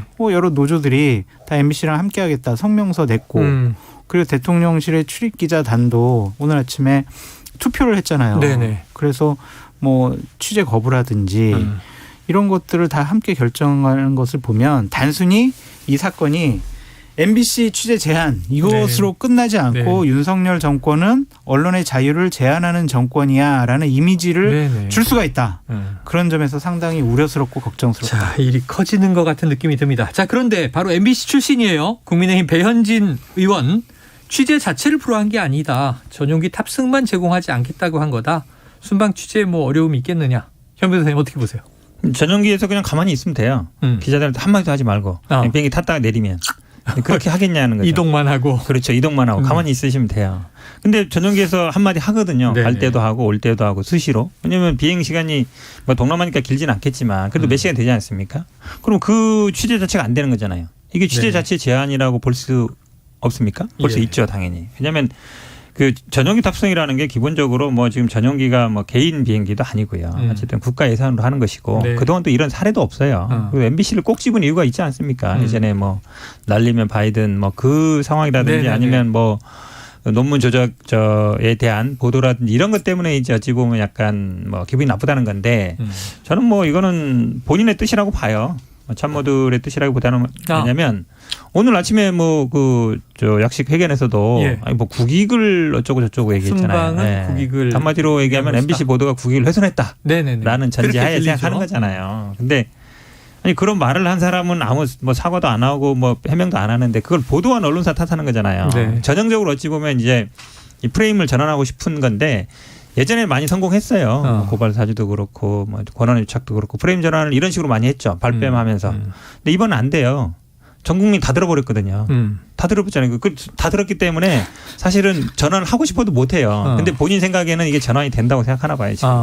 그래요. 자, 그런데 이게 일이 커지고 있다고 아까 말씀드린 게 MBC를 콕 집었지만 여기서 그친 것이 아니라 전국 언론노동조합, 한국기자협회, 한국방송기자연합회 긴급 공동성명 냈고 취재 제한 규탄했고 또 한국기자협회, 방송기자연합회, 전국언론노조 이 4대 직능단체는 뭐 우리가 얘기하는 조중동을 포함해서 보수 매체가 다 망라돼 있는 곳이란 말이죠. 지금 현 변호사님은 이건 대통령의 결정인 것 같다. 이렇게 추정을 하셨고 아까 장 소장님은 이거 누가 이걸 건의했는지 모르지만 바람직한 방법이 아니다 얘기를 하셨는데 그럼 이게 누가 했을까요? 결론적으로 말씀을 드리면 대통령의 결정이 아닐까라고 추측을 해봅니다. 그러니까 이것이 대통령의 지시인지 아니면 참모들의 건의를 받고 대통령에서 결정을 하셨는지 이것은 알 수가 없지만 이러한 중요한 상황을 대통령이 모르는 상황에서 대통령의 결정 없이 진행됐다라고 보기는 어렵죠. 본인도 언급을 하셨으니까. 그렇죠. 그렇기 때문에 이 부분은 대통령의 결정이다라고 보는 것이 합리적인 추측이라고 보여집니다. 네. 자, 윤 대통령이 MBC에 대해서 강경한 입장을 밝혔어요. 대통령이 많은 국민의 세금을 써가며 해외 순방을 하는 것은 중요한 국익이 걸려있기 때문이다. 그러니까 이제 취재 제한 MBC는 국익에 도움이 안 되거나 혹은 방해가 되는 존재로 해석될 수 있는 발언이란 말이죠. 자, 이게 윤 대통령이 대통령실 출입 기자들을 좀 이 검찰이나 법조 출입 기자들과의 관계처럼 여기는 걸로 볼 수 있을까요? 저도 좀 그렇게 보여요. 왜냐하면 저도 최근에 이제 뭐 변호 맡으면서 서초동에서 기자들 만나보면 서초동에 있는 법조 출입 기자들은 대부분 관심이 딱 하나예요. 검찰에서 뭐 하고 있나. 그것만 관심 가져요. 그럴 수밖에 없죠. 모든 정보를 검찰이 잡고 있으니까. 그렇죠. 그러니까 변호인들을 만나서 얘기를 해도 제가 뭐 한 100을 얘기하면 변호인 입장을 얘기하면 마지막에 딱 한두 가지 얘기하는 거. 검찰이 뭘 하고 있다. 그것만 관심을 보이더라고요. 그만큼 어찌 보면 약간 어찌 보면 수직적인 관계예요. 가불 관계 확실한다고 볼 수 있는데. 그렇죠. 왜냐하면 가불이다. 검찰은 정보를 주는 쪽이고 언론은 정보를 받는 쪽이거든요. 그러니까 언론이 뭔가 문제 제기하는 거에서 검찰이 받아들이는 거는 구조가 아니에요. 기본적으로. 왜냐하면 저도 느끼는데 변호인 얘기를 아무리 많이 해봐야 변호인 입장이 하나도 반영이 안 되더라고요. 유일하게 있는 거는 검찰이 어떤 수사를 하고 있고 뭐에 대해 조사하고 있느냐. 네. 그러면 사실은 검찰 입장에서는 법조 기자들은 본인들이 어느 정도 핸들링 가능해요. 주고 싶은데 주고 있고. 근데 언론에서 지적하는 걸 받을 의무가 전혀 없어요. 비판을 하거나 이거에 대해서. 네. 근데 지금도 그런 것 같아요. 왜냐하면 지금 MBC라든지 아니면 언론이라는 게 기본적으로 권력을 견제 감시하는 거잖아요. 당연히 불편할 수 있죠. 잘못하는 거 지적하고 뭐라고 하고 고쳐야 된다고 하고 그런 거거든요. 네. 근데 그런 거 익숙치 않은 거예요. 해본 적이 없거든요. 그렇게. 그냥 우리가 주는 거를 그냥 보도만 하면 돼 이거잖아요. 네. 그런 인식을 저는 기본적으로 갖고 있는 것 같아요. 아, 그렇다. 자, 저희도 궁금해서 일부에서도 이 내용을 다뤘고요. 또 저희 화요일 불사조 기자단에 출연하는 최영찬 기자에게 확인을 거쳤습니다. 우리 제작진이. 보니까 이제 언론사가 해외 순방을 따라가면 이 공짜 아니다. 왜냐하면 약간 세금으로 지원하는 것 같은 뉘앙스의 얘기가 묻어 있어서 물어봤더니 항공료 숙박비를 포함해서 취재비라고 하는 것을 내는데 여행사가 이 업무를 대행한다. 지난번 유럽 순방 때는요. 2,700만 원을 냈고 이번에는 890만 원을 사전에 냈다고 해요. 자, 그럼 MBC 전용기 안 태워주면 장 소장님, 요거는 환불해 줍니까? 이미 냈으면은 환불해 줘야 되겠죠. 네, 안 갔으니까. 가니까. 네. 근데 왜 이런 일이 계속 벌어질까라고 생각을 좀 해보면 대통령께서 너무 좀 냉정함을 잃으신 것이 아닌가. 좀 감정상의 대응을 하시는 것이 아닌가. 감정적 대응이다. 라는 생각 때문에 좀 너무 아쉽고 안타깝다라고 말씀을 드릴 수밖에 없네요. 네. 자. 아까 현 변호사님이 지적을 하셨지만 출국을 이틀 앞두고 늦은 밤에 갑자기 발표가 나는 바람에 지금 MBC가 그럼 대행 업무하는 여행사를 통하더라도 내일 비슷한 시간에 민항기 출국이 가능할까? 이것도 이제 궁금한 대목이고 지금 대응 시간은 하루입니다. 그럼 이 발표 시점에도 장 소장님, 여기 시점도 좀 고른 건가요? 그러니까 글쎄요. 이것을 갑자기 그냥 대통령께서 급작스럽게 결정을 한 건지 네네. 아니면은 이틀 전에 얘기를 하면 MBC가 그 순방에 못 따라오겠지? 그러니까 우리가 이틀 전에 얘기해야지? 네. 이러한 생각이 있었는지는 모르겠어요. 하지만은 이것이 면밀히 검토돼 가지고 결정된 것 같지는 않다. 네. 급박한 결정인 것 같다. 그렇게 보여집니다. 그러니까 아까 말씀하신 좀 감정적 대응으로 보인다. 저는 이렇게 말씀드려요. MBC의 편파적인 성향. 그것은 당연히 비판할 부분이 있다라고 생각이 들고 그리고 언론이 중립성, 균형성 그리고 권력에 대한 감시 이런 것들은 언론의 사명이라고 볼 수 있잖아요. 그 사명을 MBC가 잘 지켜왔느냐라는 것에 대해서 자유롭게 비판할 수 있다고 생각이 들어요. 네. 근데 하지만 MBC가 취재할 자유를 뺏는다라든지 제한을 둔다라든지 불편함을 초래시킨다든지 이런 것은 권력이 할 일은 아닌 것 같아요. 네. 그래서 이런 것들은 좀 바로 잡아줬으면 좋겠다. 대통령실에도 참모들이 많이 계시잖아요. 그러니까 이런 것들에 대해서 좀 여러 가지 안 좋은 이미지를 받을 수밖에 없고 대통령께서는 비판받을 수밖에 없고 우리가 또 방송에서 이런 언론의 자유에 대해서 얘기하는 것 자체가 네네. 대통령에겐 좋지가 않아요. 알겠습니다. 자, 그런데 여당 입장 한번 들여다보면요. 이 정진석 국민의힘 비대위원장 기자들이 이제 이 질문하니까 가던 길을 되돌아오면서까지 답을 했는데 이런 이야기가 나왔습니다. 김대중 정부와 노무현 정부에서의 청와대 출입 금지. 네. 그리고 기자실에 대못 박았던 사례, 이 기자실을 폐쇄했었죠. 그런 게 바로 언론 탄압이다 이렇게 얘기를 했는데 현 변호사님, 이거 좀 비교 가능한 상황입니까? 저는 이제 국민의힘 분들이 아이고 민주당이랑 전 정부 없었으면 어떻게 일어날 뻔했나 이런 생각이 들어요. 무슨 날만 나면은 탓하고 지금 네네.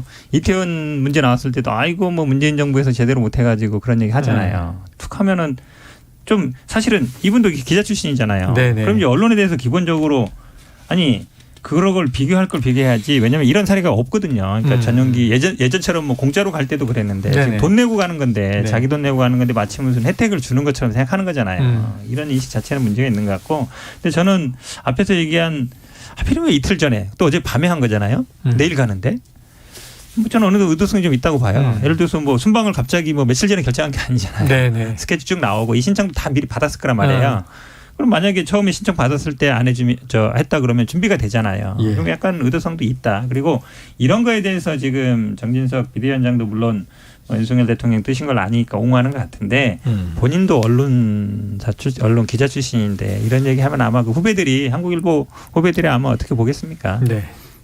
자, 지금 내일 출국인데 말이죠. 이게 좀 급박해 보이는 게 뭐냐면 대통령실 출입 풀사 총회 투표 결과 MBC 전용기 탑승 거부에 기자단이 공동 대응하기로 했다.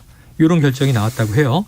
성명서 혹은 더 나아가면 순방 보이콧 여부도 거론될 수 있다는데 대통령이 순방을 갔는데 보이콧이라는 게 국내 기자가 안 따라간다는 얘기잖아요. 그렇죠. 그럼 이게 지금 어떻게 그러니까 이 부분은 지금 계속 논의를 하고 될까요? 있어요. 네네. 대통령실의 기자단들이 네. 모여서 오전에는 투표도 했고 네. 오후에도 계속 논의를 하고 있는데 이것은 출입 기자들만의 결정으로 판단될 문제는 아니라고 생각이 들고요. 네. 각 언론사에 분명히 지도부에서도 데스크에서도 결정을 해야 되는 상황이라서 급박하게 또 빠르게 결정되기도 쉽지는 않을 것 같다. 근데 하지만 언론사들끼리 상당히 긴박하게 논의되고 있는 것은 맞다.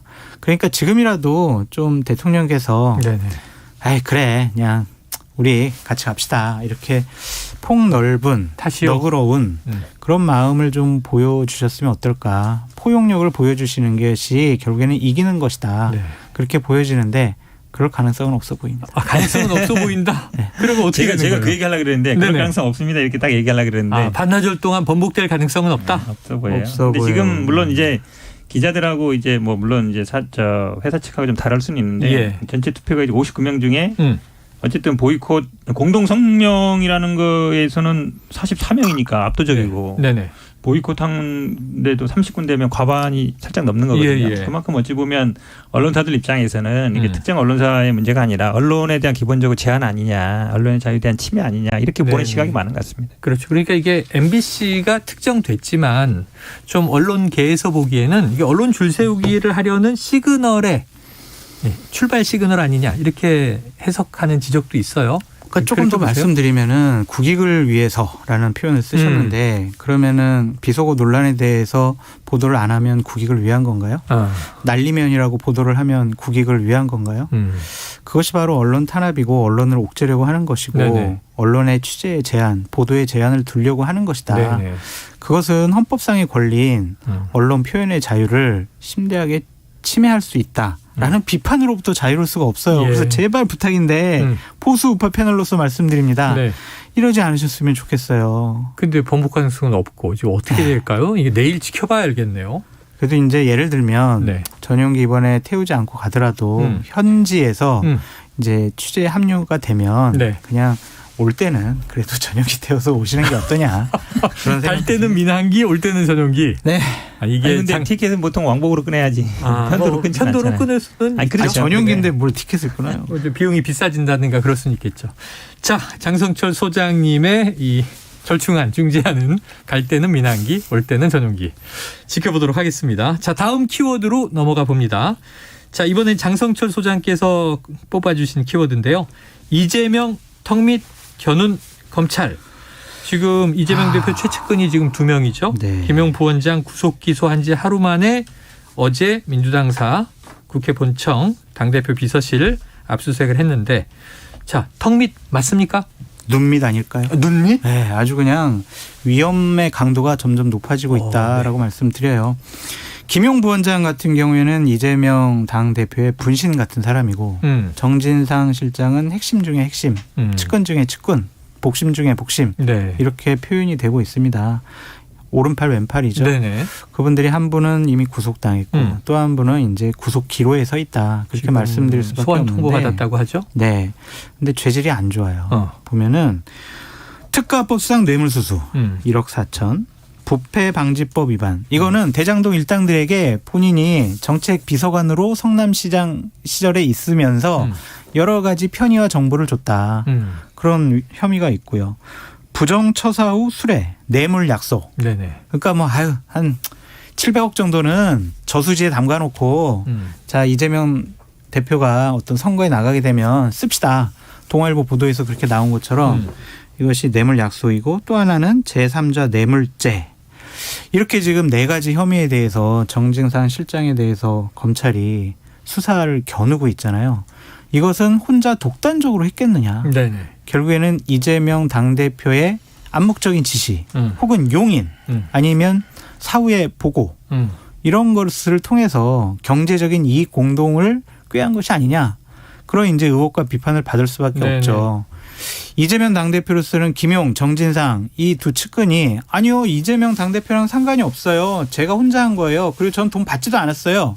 이렇게 하더라도 이 측근들이 한 명 구속당하고 수사의 선상에 오른 것만으로도 정치적인 상당한 위험에 네. 처해 있다. 자, 중요한 키워드를 꼽으신 이유를 말씀해 주셨는데 지금 형의택 변호사님이 이 사안을 굉장히 잘하실 수밖에 없습니다. 김용 부원장의 이제 법률 대리인이신 거죠, 이제. 자, 민주당사에 대한 검찰의 압수수색 지난달 19일, 24일 국정감사 와중에 있었고요. 어제 세 번째였습니다. 정진상 실장은 당사에 근무한 적도 근무 공간 자체가 없다. 이게 민주당 입장인데 그럼 이 출근 여부가 중요한 게 아닌가 하는 대목이고 이게 그러다 보니까 민주당은 이태원 참사 이후 국면 전환을 노린 정치쇼다 이렇게 얘기를 했어요. 어제. 근데 뭐 정진상 실장 조사한다고 국면 전환이 되겠습니까? 네. 대한민국 꽃다운 나이에 국민들이 정말 너무 많이 목숨을 잃으셨는데 이런 걸 갖고 국면을 전환할 수 있다라고 판단한 대통령의 참모 네. 아니면 검찰의 지도부가 있다면 수준이 낮은 거죠. 국민을 우습게 보는 거다라고 말씀을 드리고 이것은 그냥 일정하게 예정된 프로토콜이 아니었느냐라는 생각이 듭니다. 네. 시점은 뭐 그렇게 중요해 보이지는 않고요. 일단 여러 가지 증거가 확보가 됐고 적당한 시기였기 때문에 체포영장은 기각됐습니다만 압수수색과 향후의 구속영장 청구를 통해서 제대로 진실을 밝히겠다. 그런 의지의 표현으로 보여집니다. 그래. 현 변호사님 어떻게 보세요? 저는 사실은 뭐 지금 예정된 프로토콜이라는데 물론 야당 탄압에 대한 예정된 프로토콜일 수 있죠. 저는 이제 근데 검찰이 지금 행태에 대해서 저는 이제 방송을 하면 항상 얘기합니다. 예. 지금 계속 검수완박법 때문에 경찰 수사 못하고 있다 이 얘기하잖아요. 그 얘기가 나오죠. 때문에. 그렇지 않아요. 검찰은 경찰의 모든 행위에 대해서 다 수사권이 있습니다. 일반 국민이라든지 경찰 외 공무원들은 부패나 경제범죄 제한되지만 네네. 경찰의 범죄에 대해서는 다 수사권이 있어요. 남겨놓은 거예요. 왜냐하면 예, 약간 예. 경찰을 통제해야 된다는 입장에서. 그럼 지금 가장 문제가 되고 있는 게 뭐 직무유기라든지 과실치사라든지 이거잖아요. 네. 그럼 검찰이 할 수 있어요. 할 수 있다. 할 수 있죠. 안 하고 있잖아요. 그러다 보니까 경찰청장이라든지 뭐 서울청장이라든지 여기에 대한 수사를 해야 되는데 예. 셀프 수사하고 있잖아요. 경찰이 경찰을 수사하고 그렇죠. 있어요. 근데 검찰이 저는 야당에 지금 수사하는 거에 진짜 100분의 1만 관심을 가져라. 예를 들어서 서울청장이라든지 경찰청장에 대해서 이 문제가 있는 거에 대해서 수사하겠다 그러면 국민들이 이 상황에 대해서 좀 진상이 밝혀지겠구나 생각할 거예요. 네. 근데 경찰이 경찰을 수사하면 이게 진상 밝혀질 거라고 생각하겠어요? 그렇죠. 그렇게 생각 안 하죠. 그렇죠. 그다음에 지금 이 대장동 얘기 저도 뭐 수사 입회하고 이래 보면서 계속 대장동 얘기 물어보는 게 결국은 이 뭐 정치자금 사건이나 이거에 다 뿌리는 대장동으로 가는 거거든요. 하나는 정치자금법 위반인데 김용 부원장, 네. 정진상 실장은 또 뇌물 및 부패방지법 위반이에요. 조금 다르죠. 그러니까 네. 뇌물이 되려면 이제 직무 관련성과 대가성이 있어야 되는 거고, 그러니까 그 당시에 아마 뭐 시나 이런 데서 뭐 무슨 정책 실장이나 이런 걸 했다는 것이고, 네, 비서관. 김용 부원장 같은 경우에는 사실은 저는 정치자금법 특히 이게 대선자금이라는 프레임을 걸었잖아요. 그러니까 선거 대선자금 그 내다는 거 제일 중요한 거거든요. 네네, 대선자금. 근데 대선자금 사건이 되려면 기본적으로 대선자금에 쓰였다는 게 입증이 돼야 돼요. 그러니까 2003년 차떼기 때도 기억해 보시면 알겠지만 네. 그때도 특정 대기업 돈이 그 정당에 들어간 거 사용된 게 어느 정도 나왔어요. 네. 그다음에 역으로 추정해 갔거든요. 전달 어떻게 했는지. 그 차떼기 나온 거. 그다음에 비자금 어떻게 만들었는지. 그렇게 가는데 지금 완전히 반대죠. 네네. 대선 작업에 쓰였다는 건 1도 제가 보기 입증한 게 없어요. 실제로 받았다는 것도 입증한 적이 없고 네네. 말로는 멈춰 얘기했다고 하지만 진술은 있는데. 그렇죠. 그러니까 어떤 식으로 그 프레임을 짰냐면 받는 걸로 다 공모했다. 그러니까 정민용이라든지 뭐 유동규라든지 김용 이 사람 다 받는 걸로 공모했기 때문에 네네네. 한마디로 얘기하면 정민용이 받으면 다 받은 거예요. 호영호재했다. 중간에 누가 네. 그거를 슈팅했던 개인적으로 착복했더라도 정민용과 유동규와 김용이 공범이기 때문에 네네. 정민용이 받는 순간 받는 게 된 거예요. 뒷사람은 안 중요해요. 네네. 공범 관계이기 때문에. 그러니까 이 메모도 되게 중요하죠. 그 네네. 메모는 정민용이 받았다는 근거는 뭐 될지 안 될지 모르겠지만 네네네. 그런 거거든요. 그럼 이게 대선 자금 수사가 맞느냐? 그런 이제 의문을 안 가질 수 없죠. 예. 그러니까 이제 최종 종착지는 전혀 밝혀진 바가 없다. 근데 돈을 주었다는 쪽의 진술만으로 지금 이제 전개가 되고 있다. 그걸 밝히기 위해서 네. 김용과 정진상에 대해서 조사를 하고 수사를 하고 있다. 그렇게 말씀드립니다. 자, 그런데 이제 TV조선에 아주 구체적인 정황 보도가 있어요. 이걸 보면 현장이 그림이 그려지는데 2014년 돈을 받을 당시 대장동 업자들은 이 돈을 마련하려고 술집 종업원까지 동원해 돈 세탁을 했고 돈을 전달할 땐 CCTV를 피하려고 승강기 대신 계단을 이용했다. 이런 얘기는 어떻게 나오는 걸까요? 그러니까 이거 두 가지 부분을 좀 짚어봐야 될 것 같은데 네. 이건 증언이나 공소장을 통해서 나온 게 아니잖아요. 그렇죠. 이게 검찰에서 흘린 것 같아요. 그럼 피의 사실 공표가 될 수가 있겠죠. 예. 이것이 과연 바람직스러운가라는 좀 생각이 들고 또 하나는 뭐 술집, 동업원, 돈 세탁해, CCTV 폐하라고 계단 이용해 예. 이런 것들이 직접적으로 정진상 실장에게 돈을 줬다라는 명백한 증거는 아니잖아요. 네네. 정황적인 증거지. 정황 그림이 이렇게 그려집니다. 예. 그러니까 CCTV에 자 정진상 실장한테 나 5층까지 계단으로 걸어 올라가 가지고 돈을 주는 장면. 네. 뭐 그런 장면이 있는 게 아니잖아요. 예. 그래서 이런 것들은 돈을 마련을 했다. 그래서 전달한 것이 맞다라는 네네네. 논리를 펴기 위한 하나의 정황상 증거를 슬쩍슬쩍 흘리는 것 같은데 그렇게 썩 바람직스러워 보이지는 않습니다. 바람직스럽지 않다. 한마디 하면 사실은 네. 이제 최근에 어제 오늘 가장 이제 저한테 기자 많이 보이는 게 이제 네. 공소장 문제예요. 네, 맞아요. 근데 사실은 공소장은 변호인이 법원에 가서 받은 게 이제 오늘 아침에 받았거든요. 근데 8일 저녁에 화요일 저녁 어제는 사실은 웬만한 언론사에서 다 나왔어요. 공소장 내용이. 보도가 다 됐던데요. 됐죠. 네네. 법원에서 사실 우리가 가도 안 줬거든요. 왜 그러냐면 이게 단독 판사에 배당됐다가 네. 합의부로 넘어가면서 재배당되면서 배당이 돼야 그 다음에 이제 열람 우리가 재판부가 배당이 돼야 그렇죠. 송달 받겠다는 것도 아니고 가서 열람 등사하는 것도 오늘 아침에 했는데 언론은 이미 다 나와버리잖아요. 네. 그럼 어디서 나왔겠어요? 근데 이게 굉장히 최근에 반복되고 있어요. 변호인이 가서 등사하기도 전에 언론에 나와버리는 거예요. 그거는 출제는 저는 뭐 검찰이 될 수밖에 없다고 보는데 네.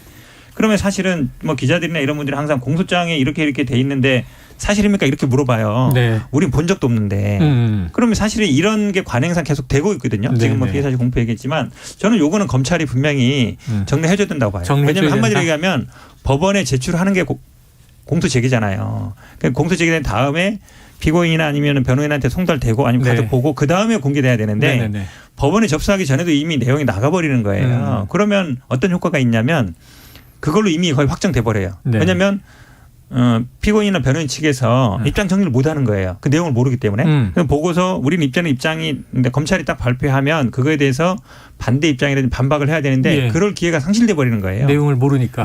네. 그래서 그거를 제가 보기에 너무 좀 최근에 이런 경향이 강해지고 있어서. 빈번하게 나타난다. 그렇죠. 자, 바로 그 내용인데. 나쁜 사람 잡을 때도 법을 지켜가면서 제도를 지켜가면서 규정을 지켜가면서 원칙도 있고 그렇지 않습니까? 하셨으면 좋겠습니다. 자, 이 바로 그 내용이에요. 그래서 제가 기억하는 건 이런 거예요. 김영부 원장 정치자금법 위반 혐의 8억 4천이 전달됐다. 대선 자금으로 흘러들어갔다. 근데 이제 구속 기소된 공소장은 6억이 우선 적시돼 있다. 그럼 이제 돈이 좀 차이가 있고요. 또 하나는 이거 정 실장 압수수색 영장에 지금 정 실장, 김용 부원장, 유동규 전 본부장 세 사람이 대장동 사업 배당금 무려 428억 원을 나눠 갖기로 했다. 이렇게 들어있다는 거죠. 근데 이게 이른바 700억 약정설의 절반 금액이다. 김용 부원장은 어떤 입장입니까? 뭐 제가 직접 확인은 못 해봤는데 아마 정진상 실장은 사실 아니다 이런 입장인 것 같은데 이게 결국은 이제 시초가 어디냐면 정영학 녹취록에서 나온 거거든요. 맞잖아요. 정영학 녹취록에서 당시에 뭐 예를 들어서 김만배 씨가 받기로 한 거에 반이 결국은 유동규 목 아니냐 이 얘기 나오다가 이 유동규가 혼자 아니라 이게 어찌 보면 이제 김용이나 정진상까지 3명의 몫이다 이게 얘기 나온 거거든요. 근데 저는 사실은 이 녹취록 나왔을 때도 그 생각한 게 아니 녹취록에서 이제 어쨌든 김만배 자기가 받은 거를 반 준다고 했다는 건데 거기서 진술이 엇갈립니다. 남욱은 그렇다는 거고 또 정영학 회계상 그거 아니다 그러고 그러니까 녹취한 사람도 아니라 그래요. 또 김만배는 어떤 진술하는지 모르겠는데 근데 지분이라는 건 아시겠지만 이제 구두상 약정으로 어떤 지분을 주거나 그거를 실제로 줄 걸로 기대하거나 왜냐하면 이게 인정되면은 400억 뇌물 수수 약속이 돼버리는 거예요. 근데 이제 금액으로 특정한 게 아니라 내 지분이 몇 프로다 얘기한 거거든요. 지분으로 예를 들어서 보통 우리가 그럼 뭐 사적 관계나 이런 데서도 아이고 뭐 반은 주지 뭐 반 줄게 뭐 이런 얘기들을 할 수 있는데 근데 그게 그럼 이렇게 금액으로 특정돼 가지고 당신이 얼마 벌었으니까 얼마를 뇌물 약속한 거야. 이렇게 볼 수 있느냐. 저는 예전에 유동규 전 본부장이 700억 약정서에 따라 가지고 이걸 3억 5억 받기로 했으니까 700억 약속 자체가 뇌물 약속이다 했을 때도 저는 부정적이었어요. 왜냐하면 이런 거를 약속으로 다 인정해버리면 굉장히 처벌이 무거워진다. 그리고 이게 실제로 예를 들어서 각서를 쓰거나 약정서를 쓰거나 뭐 지분의 반을 준다고 했거나 이게 아니라 녹취록에서 나온 거거든요. 근데 녹취록이라는 거는 상황에 따라 굉장히 달라요. 상황에 따라 다르기 때문에 이런 걸 약속이라고 볼 수 있는지 지분을 인정한 걸로 볼 수 있는지 저는 좀 회의가 있습니다. 그 김용 정진상 실장 변호인 측에서는 아니다. 우린 그런 적이 없다라고 계속 항변을 하겠지만 부인하는 입장이죠. 검찰에서는 여러 가지 정황적인 증거, 증언 그리고 우리가 알지 못하는 또 다른 증거를 통해서 이 사실을 입증하려고 할 것 같고 그래서 상황을 지켜보면 될 것 같고요. 저는 이재명 당대표의 현재 처신에 대해서 비판하지 않을 수가 없습니다. 네네. 측근과 분신이 한 명은 구속당하고 한 명은 수사되고 있어요. 그렇죠. 입장 표명을 해야죠. 그냥 가만히 있어요. 그냥 언급을 안 해요. 회피하고 있어요. 이재명 당대표는 12구 참사에 대해서 책임 있는 사람 책임져야 된다라고 얘기를 하잖아요. 자신들의 측근이 이렇게 뇌물, 부정부패, 정치자금법 위반으로 구속당하고 수사당하고 있는데 가만히 있어요. 회피하고 있어요. 책임지는 모습 아니잖아요. 본인부터 책임지는 모습을 좀 보여라. 그래야 대통령과 여당을 비판할 때 진정성을 국민들이 알아준다라고 말씀드립니다. 저는 뭐 어느 정도 상황이 정리가 되면 뭐 입장 발표는 할 걸로 보고요. 왜냐하면 지금은 이게 막 가는 중이거든요. 진행 중인 과정이라 하나하나 그 상황에 따라서 뭐 저도 사실은 변호인 하면 어떤 언론이 보도나면 그게 사실입니까? 이렇게 물어봐요. 근데 그거 일일이 다 대응할 수 없거든요. 어느 정도 정리가 되고 뭐 이러면 아마 입장 발표. 우리가 얘기하는 거는 법률적인 책임이 아니라 정책인 책임을 지라는 거고 지금 현 변호사님의 논리는 전형적인 대통령실의 논리예요. 자, 12구 참사 우리가 사태의 원인 여러 가지 분석을 해보고 나중에 책임질 사람 있으면 책임지게 하겠다. 그거거든요. 이게 지금도 숨가쁘게 왔는데 끝에 불이 붙었습니다. 시간이 지금 막 초과되고 있어서 죄송해요. 급 마무리를 할 텐데 그래도 요 마지막 질문 하나 드릴게요. 윤 대통령 취임 6개월이었잖아요. 딱 됐잖아요. 어제. 자, 이건 이제 한 문장으로 들으려고 그랬는데 그냥 한 3글자, 4글자 평해 주십시오. 아니 솔직히 뭐 하고 싶은 얘기는 많이 있는데 좀 제가 보수파 패널이다 보니까 그렇죠. 대실소망 기대가 컸는데 좀 실망이 크다 그렇게 말씀드립니다. 저는 3글자로 잘한다 그럴 줄 알았는데 대실소망. 현 변호사님은요? 제가 사실 이 얘기 미리 못 들었는데 지금 6개월밖에 안 지났잖아요. 근데 아까 국민들이 그럼 4년 6개월 어떻게 참나 생각할 것 같은데 누가 그래요? 언제까지? 언제까지 이대로 가나 이런 생각이 들어요. 알겠습니다. 자, 내일 해외 순방 아주 MBC 어떻게 되는지 궁금하네요. 그 이후 또 지켜보도록 하겠습니다. 자, 장성철 공론센터 소장, 현근택 민주연구원 부원장과 각설하고 시즌2 함께했습니다. 수고하셨습니다. 감사합니다.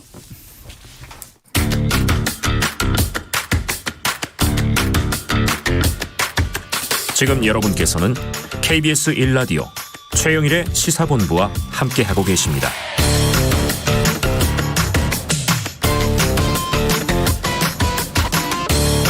네, 자, 경제를 알기 쉽게 풀어보는 경제본부 시간입니다. KBS 보도본부의 경제 스토리텔러 서영민 기자가 나와 있습니다. 안녕하세요. 안녕하세요. 아유, 젠틀맨이에요. 감사합니다. 스토리텔러의 멋쟁이. 자, 오늘의 주제는요? 청년, 중소기업 그리고 예산입니다. 3가지의 키워드가 청년, 중소기업 그리고 예산. 네. 무슨 얘기입니까? 청년 고용률이 되게 낮습니다. 네네. 46% 10월 기준으로 46.4% 이렇게 나왔는데 이게 우리나라의 최근 추세를 보면 좋아지는 추세예요.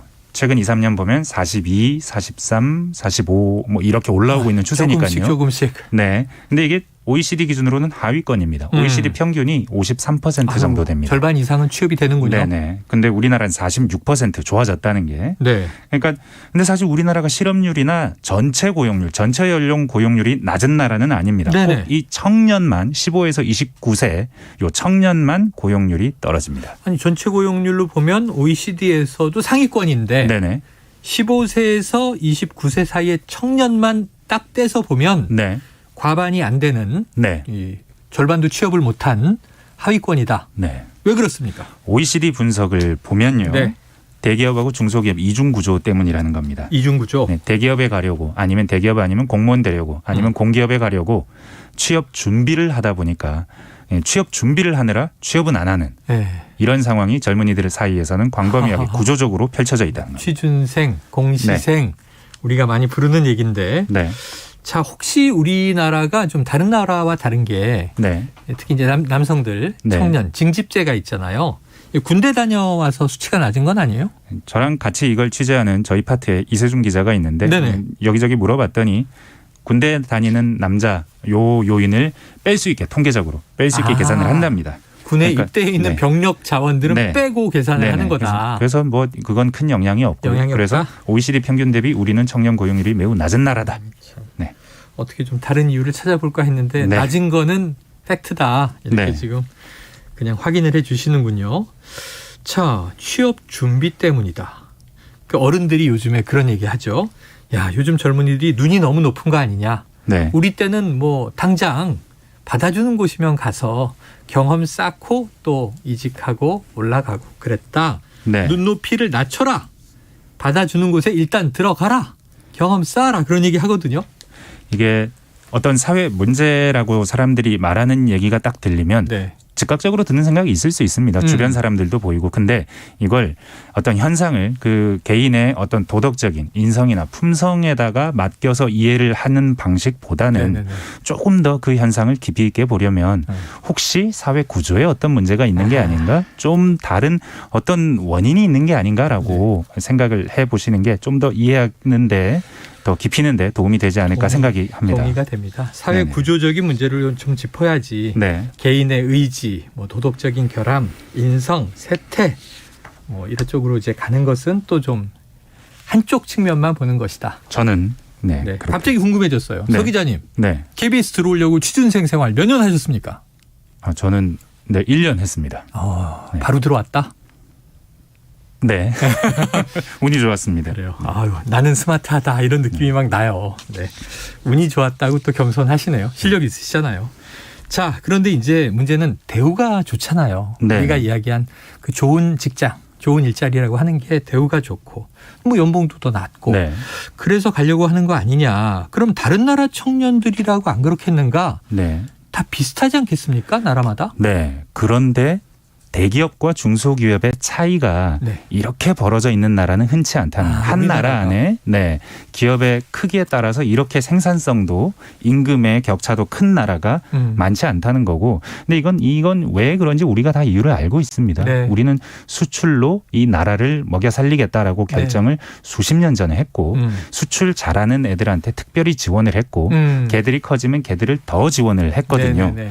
그러다 보니까 사실 요즘은 납품 단가 후려치기, 갑질 이런 얘기가 네네. 조금씩 나오지만 이게 사실은 1, 2년 된 얘기는 아닙니다. 네네. 4, 50년 동안 굳어져 있던 체제인데 이게 요즘 들어서 좀 나오는 것일 뿐 예전부터 대기업을 중심으로 돌아가는 사회, 중소기업에 좀 이렇게 납품 단가를 후려치거나 그렇게 해도 우리나라 전체 수출에는 이익이니까 눈 감아주는 사회였습니다. 네. 지금까지는. 근데 이게 다시 또 원인이 되는 것이 그러다 보면 중소기업은 투자할 돈이 없어요. 그 대기업들이 늘 납품 단가를 딱 일정 수준으로 맞추고 생산성이 높아지면 그에 맞춰서 납품 단가를 더 낮춰서 네네네. 더 싸게 납품해. 너네 지금 더 싸게 만들잖아.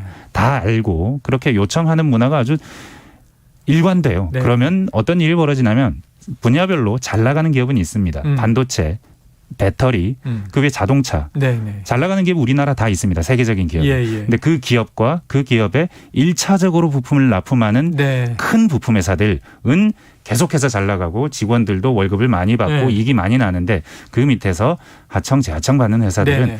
계속해서 그 부품을 납품할 수 있을 정도, 경영만 가능할 정도의 이윤만 보장받으니까 먹고 살 정도. 악순환이 반복돼서 그러면 중소기업에 남는 돈이 없는데 월급을 많이 줄 수 없고 그렇죠. 이런 상황에 연구개발 못하면 계속 국제 경쟁할 수 없고 그러면 이런 기업에 누가 가고 싶겠습니까? 바로 앞에 엄청 좋은 게 보이는데. 급여가 높아지기는커녕 깎을 수는 없겠지만 장기간 동결돼 있는 처우도 좋지 않은 상황이 그냥 고질화된다. 이걸 OECD가요. 황금 티켓 신드롬이라고 불렀습니다. 황금 티켓 신드롬. 대한민국은 저 젊은이들이 황금 티켓을 차지하려고 열심히 노력하는 사회다. 경쟁하고 있다. 네, 회사에 들어가서 뭔가 하려는 사회가 아니고 들어가기 전에 열심히 저 티켓을 잡으려고 노력하는 사회다. 네네. 자, 그러니까 이제 눈높이가 높은 게 문제가 아니다. 2등 시민이 안 되고 내가 1등 시민이 되려면 눈높이를 높게 맞춰서 될 때까지 도전해야 하는 사회인 게 문제다 이겁니까? 네. 그래서 지난 정부 사업입니다. 네네. 예산 이야기로 가는 겁니다. 이제. 내일 채움 공제, 청년 내일 채움 공제라는 사업이 있습니다. 네네. 청년들은 내채공이라고 부른답니다. 예. 어떤 거냐면 회사의 중소기업에 신규 채용이 됐을 때 2년 동안 그 채용된 사람 노동자가 300만 원을 내면 네네. 2년 뒤에 1,200만 원을 줍니다. 네. 정부하고 기업이 돈을 모아서. 매칭 펀드 방식으로. 네. 그렇게 해서 월급을 좀 보전해 주는 거죠. 네네. 이게 왜 신규 취업자만 주냐 해서 그 다음 해부터는 재직자를 대상으로도 5년 동안 한 700만 원 정도 내면 3천만 원을 돌려줍니다. 이건 4배가 넘죠. 네. 그러니까 적금이라기보다는 월급 보전 성격의 사업을 정부와 기업이 함께 힘을 모아서 하는 네네. 사업이 있었습니다. 네, 아니 이거 저 광고 많이 들었어요. 홍보 네네. 듣고 우리 20대 대학원 졸업한 딸내미한테 네. 야 이거 너무 좋다. 네. 아무데나 취직해라 그랬는데 네. 코로나 와중인데 안 네. 되더라고요. 자, 이 혜택 파격적이고. 자, 중소기업에 다니는 청년에게 주는 제도까지 있었다. 근데 이 정책에 무슨 문제가 생겼습니까? 확 줄었습니다. 내년 예산에서. 이게 한 1조 4천억 원 안팎이었는데 예산이 7천억 원 안팎으로 반으로 줄었습니다. 그래서 예산이라는 키워드가 등장했군요. 네, 신규 가입자를 기준으로 보면 한 4분의 1, 한 9만 명 받다가 뭐 만 몇천 명 받는 수준으로. 그럼 줄어든 이유가 있을 텐데 뭐 효과가 없었다든가 이유가 뭔가요?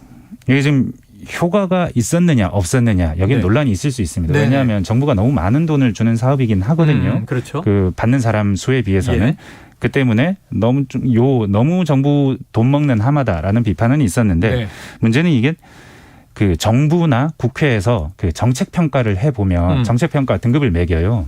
매기면은 정부에서 국무조정실에서 평가를 할 때도 국회에서 이 정부가 하는 사업들을 평가할 때도 최우수 사업입니다. 최우수 등급에 항상 랭킹이 되어 있는 좋은 사업이었다는 겁니다. 그러면은 그런데 지금 정부는 이게 어느 정도 달성이 됐고 돈이 또 너무 많이 들기도 하고 고용률도 괜찮아지지 않았느냐 이런 입장이 좀 있는 것 같습니다. 그게 좀 쉽진 않은 것 같은데 청년 취업은 여전히 이제 고민이 있는 것 같은데 서 기자님 취지를 쭉 맥락을 보니까 이게 연봉 보존 효과가 있는 사업이다. 그냥 돈을 거저 밀어주는 게 아니고 취업해서 일하는 청년들이 대상이니까 이 예산 깎은 게 문제가 있다. 이거 다시 늘려야 한다라는 입장입니까? 그러니까 정부마다 입장이 다르고 정책의 방식이 다르기 때문에 꼭 같은 예산을 늘리라고 할 수는 없는 거죠. 사실 아까도 말씀드렸지만 이 예산이 너무 돈을 많이 쓰는 사업이기 때문에 돈을 좀 적게 쓰고 비슷한 효과를 내는 사업이 있다면 왜냐하면 아까도 말씀드렸지만 우리나라 중소기업의 문제는 청년 고용의 문제고 이게 결국은 전체적인 산업 전체 이중 구조를 만드는 불평등의 문제를 만드는 구조이기 때문에 요 부분을 바라보고 펴는 정책이 있다면 다른 정책이 더 효율적인 정책이 있다면 가져오면 되는데 그건 없는데 이것만 줄었기 때문에 앞으로 중소기업들이 지금까지 좀 나아지던 고용률 이걸 추세를 이어가지 못하지 않을까 하는 걱정이 좀. 근데 뭐 서 기자님은 전문가니까 너무 잘 아시지만 지난 정부와 이번 정부는 완전히 경제 정책 기조가 다르잖아요. 지난 정부는 좀 공공정책 위주로 주도했다면 윤석열 정부는 딱 명시적으로 민간이 이끌어가고 주도하고 정부는 뒤에서 밀 뿐이다 이런 얘기 하는데 민간 자생 사업으로 뭐 좀 중시되는 그런 방안이 있을까요?